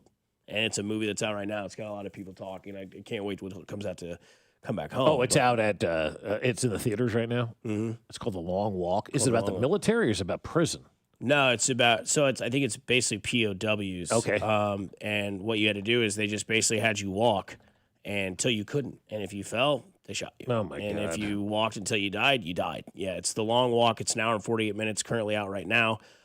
Makes you appreciate the POWs even more for having to go through that kind of stuff, too. I mean, my goodness. Quick shout out to my grandpa. There you go. Yep, he was a vet. He sadly passed away 2023. Found a brain tumor and passed away about a month later. So, oh, jeez. Yeah, it was a tough time for me. He was actually, like I always say, he was my second dad. He's the one that got me into sports. Both my parents, funny enough, don't like sports. And so every Friday night, my grandpa would pick me up from my house, and I would spend the weekend over at his house, and we would watch football all day Saturday, go out to eat at 2, because they only eat out at one time. It's 2 p.m. every day. And then on Sunday, we would go to church, come home, watch the Chiefs, and watch all the other football. So shout out to him. 2 p.m. they would eat every day. Yep. Where did they go? They would go, so usually someplace different all the time, or well, they would have a weekly schedule. So like they would go to Longhorn on Tuesdays. Every Tuesday that they put a booth that had their name on it because they would be there every Tuesday. Which Longhorn did they go to? Shout them out. The Belton Longhorn, so Okay. Belton, Missouri. Yeah. But yeah, my grandma, I was telling you, that stays up till 4 a.m. They were the ones that would stay up till 4 a.m., do crossword puzzles and whatever, watch TV and everything. I mean, they would stay up late. It was like so funny to me. Where else did they go? They would go to There used to be a Bob Evans in Belton. They loved Oh, Bob yeah, Bob Evans is Yeah. closed down. I got the app. They said sign up and get 20% off, so I did. Had one Nice. meal. It was fantastic. They loved Denny's. There was Yeah, a that's Denny's. gone now, too. Yeah, right. I Yeah. know. Soon to be Wendy's. Yep. Wendy's. Wendy's is closing like 300 stores now. There was a couple local places. There was one called the Family Cabin they would love to go to, and then our favorite on Sundays was called Odin's Barbecue. They loved Odin's Barbecue in Belton. It sadly burned down a couple years ago, so it's not there. But yeah, and his favorite ice cream. We talk about ice cream. He loved the banana split Blizzard from Dairy Queen. Oh my! Yeah. Okay. Little stat correction here. Yeah, The Long Walk, a book by Stephen King, but it is an alternate 20th century story that the United States is in a totalitarian, military regime following a devastating war. The regime has established an annual event, The Long Walk, which aims to inspire patriotism and work ethic among the destitute as the country is in the grips of a severe economic depression. 50 teenage boys, one from each state, are chosen randomly, given water and rations, and must walk hundreds of miles nonstop while escorted by armed soldiers who are broadcast the event. Those who fall below 3 miles per hour or stop walking receive up to 3 warnings before being executed. That's the story of the movie. It's not a real story, apparently, but it's a Stephen King movie or book. But that's the concept of the movie, The Long Walk. Yeah, So well, I'll tell I you stand what, corrected. that 3 mile per hour walk that's a quick pace, man. That's moving at that pace. Did you guys ever see the War Horse, the movie War Horse? I heard about it, but I never That's a saw good it. one. My grandpa took me to see that. He's like, you got to see this. And so when I saw it, I was like, wow. I was telling Dusty this morning, I remember as a kid watching this show about Vietnam, and I'm like, I couldn't remember the name of it. So obviously you Google it. Tour of Duty is the name of that show. 87 and like 90, 91. I remember watching that show with my father every week that thing was on. I'm gonna have to go find that, see if it's out there streaming. But if it is, and you want to learn more about Vietnam and what those guys went through and what life was like, I always felt like that was like a real good kind of truther type of TV show. Now, again, I wasn't even in high school when I was watching this back in the 80s, but maybe it's because of the father-son time. You just remember watching that with my dad and watching this show and thinking how great a TV show Tour of Duty really was. And so put yourself into the Vietnam, because back then that was 20-some years after Vietnam, if that, in the 80s, Maybe I need to read that book. That's another book. Which one? The Long Walk by Stephen King. You haven't? I thought you had read it already. No, I haven't read it yet. My favorite Stephen King book is Misery. I read that one in like 8th grade. My teacher's like, "Why did you choose this book?" It's like, my parents love this movie. All our parents loved that back then. It's there was a great something movie. about that. Are you a person that has to read a book to see the movie if it comes out? Not necessarily, but I enjoy it. Okay. Because I never read the book Home Alone before I saw the movie. There's a book? I didn't even know there's a book. He's just being Bob Fescoe. Oh. 35 years ago yesterday it came out. Yep. It did. Yep. I saw Home that. Alone. November 10th. But no, I don't know. Like I read the Game of Thrones books and then I didn't read the first book for the first season, but then I listened to the audio book of the first book going down to my lake house, which was 4 hours away, and then listened to it on the way back. And then I read every book up to it. And then when I would watch it, it did make sense because then I could kind of see in my mind what I pictured the character looking like. I don't do that with every single movie. I've read Gone Girl. The book is much better than the movie, and the movie's fantastic.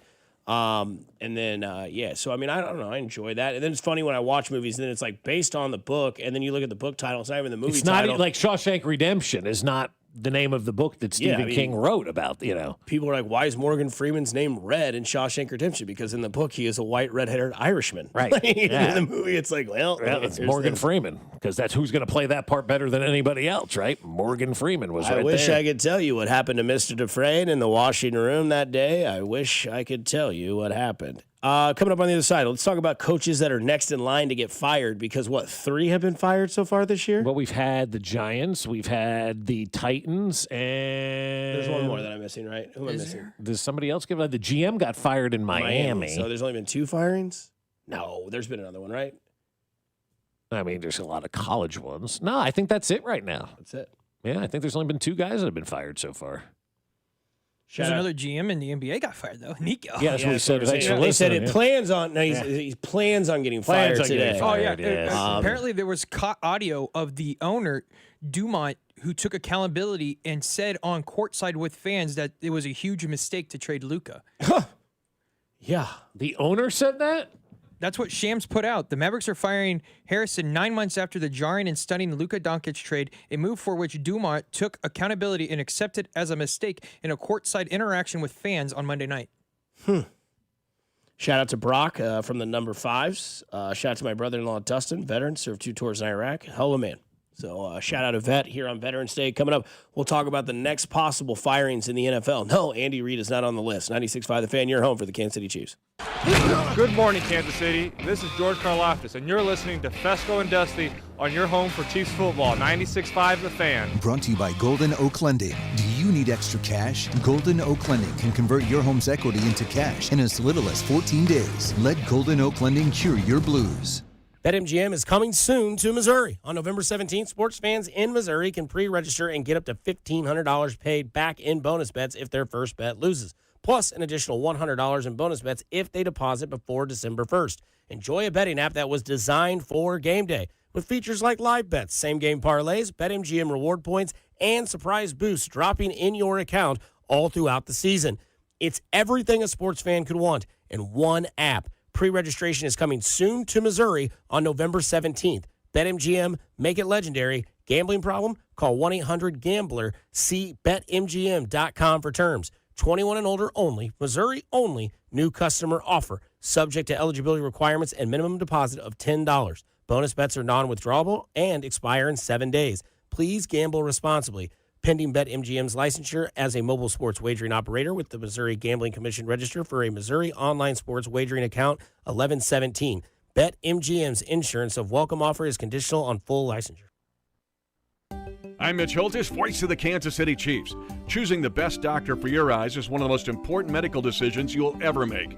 Whether you're considering blade-free LASIK, all laser cataract surgery, and premium lens implants, or want a world-renowned doctor to help with your glaucoma, macular degeneration, dry eyes, or diabetes, trust my doctor, Dr. Steven Silverstein.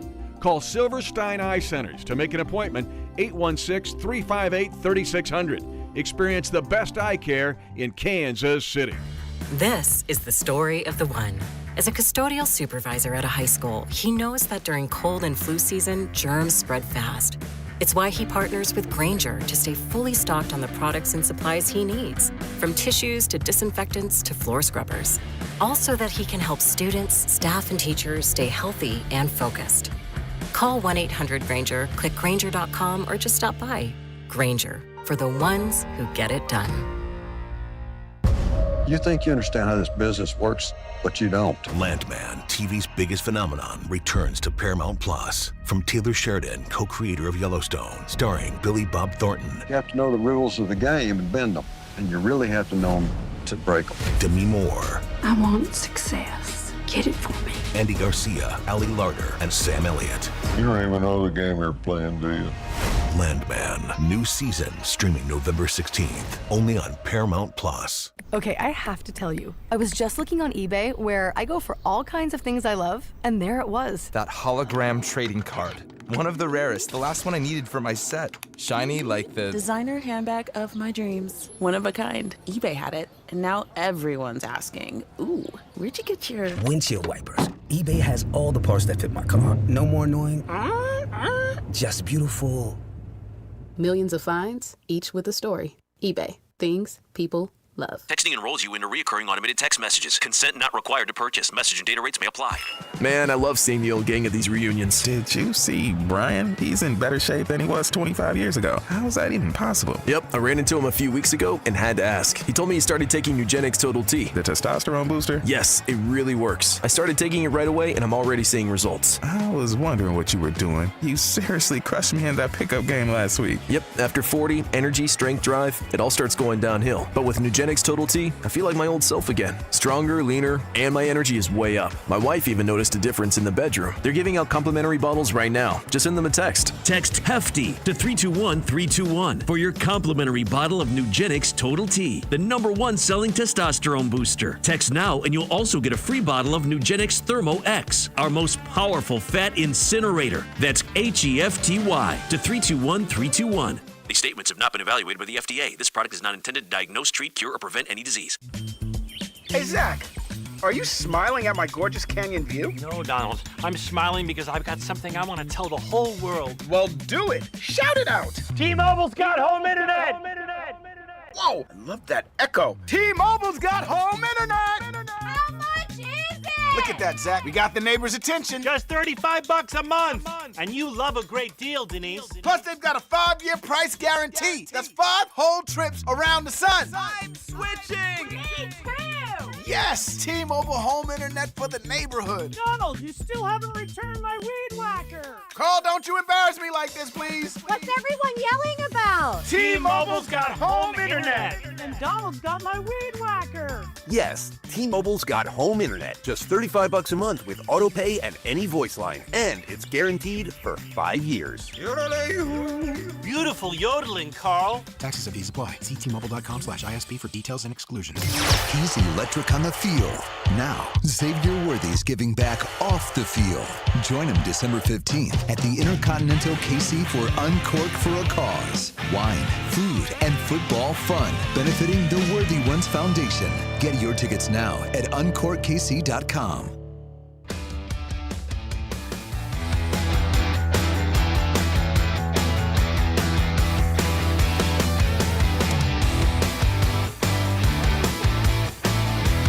Back to your water bombs. The Navy actually trains dolphins to locate water mines from the text line. That's awesome. I love learning stuff like this. This is so cool.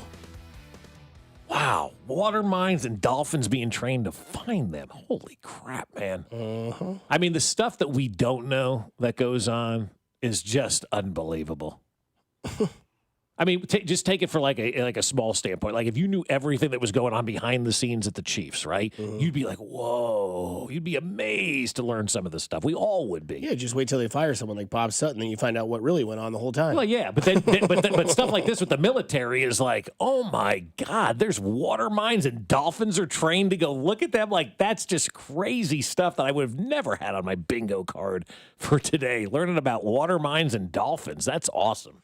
Somebody from the 816, thanks for supporting all veterans. As for me, I thank you. I served from 1973 to 1993. Wow, good job, man. 3 months in Vietnam, PLO evacuation in Lebanon in 1982, Desert Shield in 1990, and again, Desert Storm in 1992 to 1993. Yeah, you may have served with my uncle because he was in Desert Storm and Desert Shield in the 90s. I remember as a kid, and I guess it would have been my early high school days, but my mother was teaching 4th grade or 3rd grade at the time, and they were assembling care packages for my uncle and all the troops over there in the desert. And so I vividly remember what was going on back then. Coming from the restaurant industry, my advice to all you veterans or family members that have veterans, pick them up, take them out to eat. There's a special everywhere. Let them enjoy it. Somewhere there's a $7 sandwich or there's a buy one, get one, or there's veterans eat free. Go take advantage of it. Today is your day. Enjoy it and have all of it. Gold swam with dolphins. Yeah, it's not the same ones, though, I don't think. He's like, it's crazy. They tell you to put their arms out, and they put their arms out. Never knew they were that smart. The smartest Smartest on Earth, yeah. People back in the day thought dolphins were going to take over the world, not robots. What people thought this? People. I don't know. I'm just thinking about, I feel like old people probably were like, oh, I bet dolphins could take over the world, how smart they are, and now it's just going to be robots. Did we have that stage where people were like, dolphins could take over the earth? I mean, like, I'm serious. Like, is that the 1700s? Or probably. From the 816, shout out to my grandpa. He passed in 2012. He was the naval battles of New Guinea and met my grandma in the Philippines and married her and brought her back as they originally were from Richmond. Those two never missed a sporting event while they were alive. Shout out to all vets. From the 816, shout out to my cousin Kyle. Did tours in Iraq. Love you, cuz. So shout out to Kyle and Grandpa there for you on Veterans Day. Happy Veterans Day to all of you. We thank you from everything that we have because we don't have anything without you. That's exactly right. Somebody says, I've been retired for over 32 years. So there you go. Flipper for president is what some people were saying. Gosh, Flipper. Remember that TV show? Mm-hmm. That didn't tell you how smart animals were. My God. That dolphin could do everything.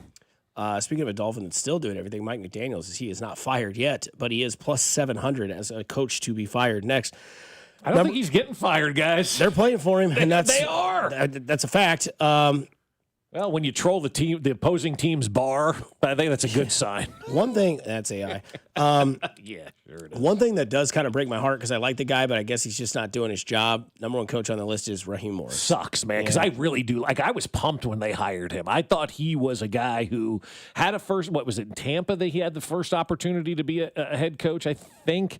And then obviously it didn't work out for him, and now he got the second opportunity. I thought he'd be good in this second opportunity, but they are severely wasting offensive talent like it's nobody's business. And he's the only guy right now with negative numbers and odds to be fired next. He's at minus 140, which is the clear favorite in the clubhouse. Pete Carroll being second at plus 325, I don't think that's going to happen in Las Vegas. I don't think they're going to fire Pete Carroll. They need a quarterback more than they need anything. They'd be more beneficial to have Tom Brady walk down and play quarterback than what they have now with Geno Smith. Jonathan Gannon, he's the Arizona guy, right? Plus 350. Mike McDaniel, I don't think is getting fired this season. And then you got your Kevin Stefanski's and the rest of the list. Right I would there. take Stefanski and Zach Taylor at that money. I think Zach Taylor, depending on what happens, like if Joe Burrow goes out there and gets hurt again, it's over. I think if they have a catastrophic failure to the end of their season, it's over. Stefanski, what's going on in that situation in Cleveland, nobody even knows what's going on in that situation. That seems like it's time to just clean house. It is. The fact that it's plus 750 for Stefanski to get fired to me is great odds. Obviously, these are probably over-the-shore odds to get these. Yeah. But, I mean, again, like, this is where we're at. I do think Raheem Morris's time in Atlanta is probably coming to an end. It's only year 2. There's too much talent on the field. They're not making any moves. What about this one, Arizona? Yeah, Jonathan Gannon plus 350. He's already punched a player. Yeah. He's, he's already on the hot seat, I think, in that case. He's already punched him. Just the way you said it was so funny. It's facts. Like he just punched a player. He goes, I didn't really see the video until the next morning. No, because you lived it, dude. You punched a player. It's Jacoby Brissett. It's just not going well. But yeah, I mean, like Zach Taylor, he's not looking good. Kevin Stefanski, he's not looking good. Brian Schottenheimer's not going anywhere. He's a yes man for Jerry Jones. That's all you have to be in Dallas. That is your next Jason Garrett in Dallas. I can promise you that. Brian Mike Schottenheimer. McCarthy, Jason Garrett, name the list of coaches that have tried to do it. And then we'll see where Kellen Moore lands on the jobs that open up. You can't fire Kellen Yeah, Moore. no way. I mean, come on. You just started that thing down No, I'm saying there. we'll see if he leaves New Orleans in the next He couple of might, years yeah. and goes to a new job. Oh, gotcha. Yeah, but he is on that He's list. on the list, Plus yeah. 1,600. That's not happening. Aaron Glenn plus 2,000. We know that the owner, he likes to coach. Yeah. He likes to coach. He didn't like the GM in New York, so he's not. He's not playing. Here's a weird one, and it's not like, oh, I bet it could happen. But what about Green Bay with LaFleur? Like they've had. I mean, that's very interesting. He was a playoff team last year, so he has a little bit of leeway. I think the interesting name that's not on the list is Sean McDermott. Yep.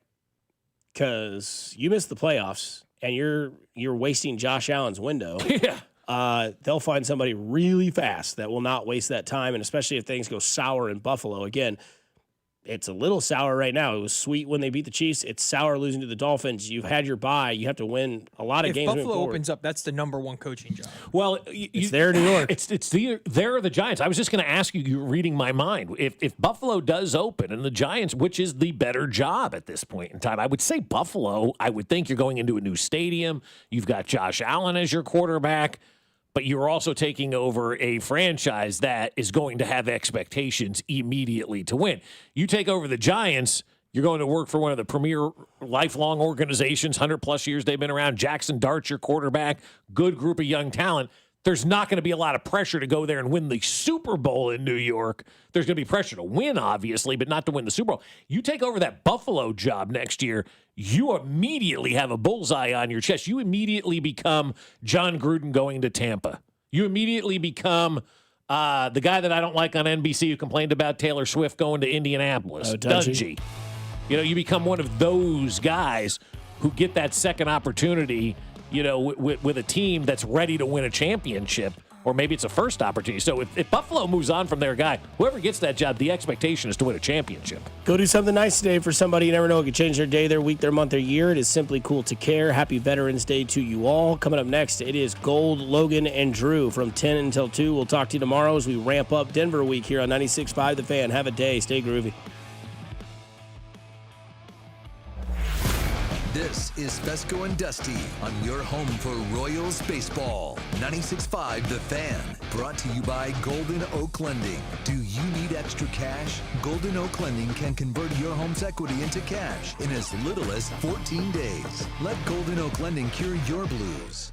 More than a few of our patients have talked to me about their first time, but it's not the first time you're probably thinking about. It's the first time that erectile dysfunction ruined the moment. This is Jeff for Heartland Men's Health. And if you're over 50, it's likely that you've had that first time yourself. But the good news is that if you're like most men, that first time can be the last time that ED impacts your sex life. At Heartland Men's Health, we're experts in treating ED. We've treated tens of thousands of men using protocols with success rates well over 90%.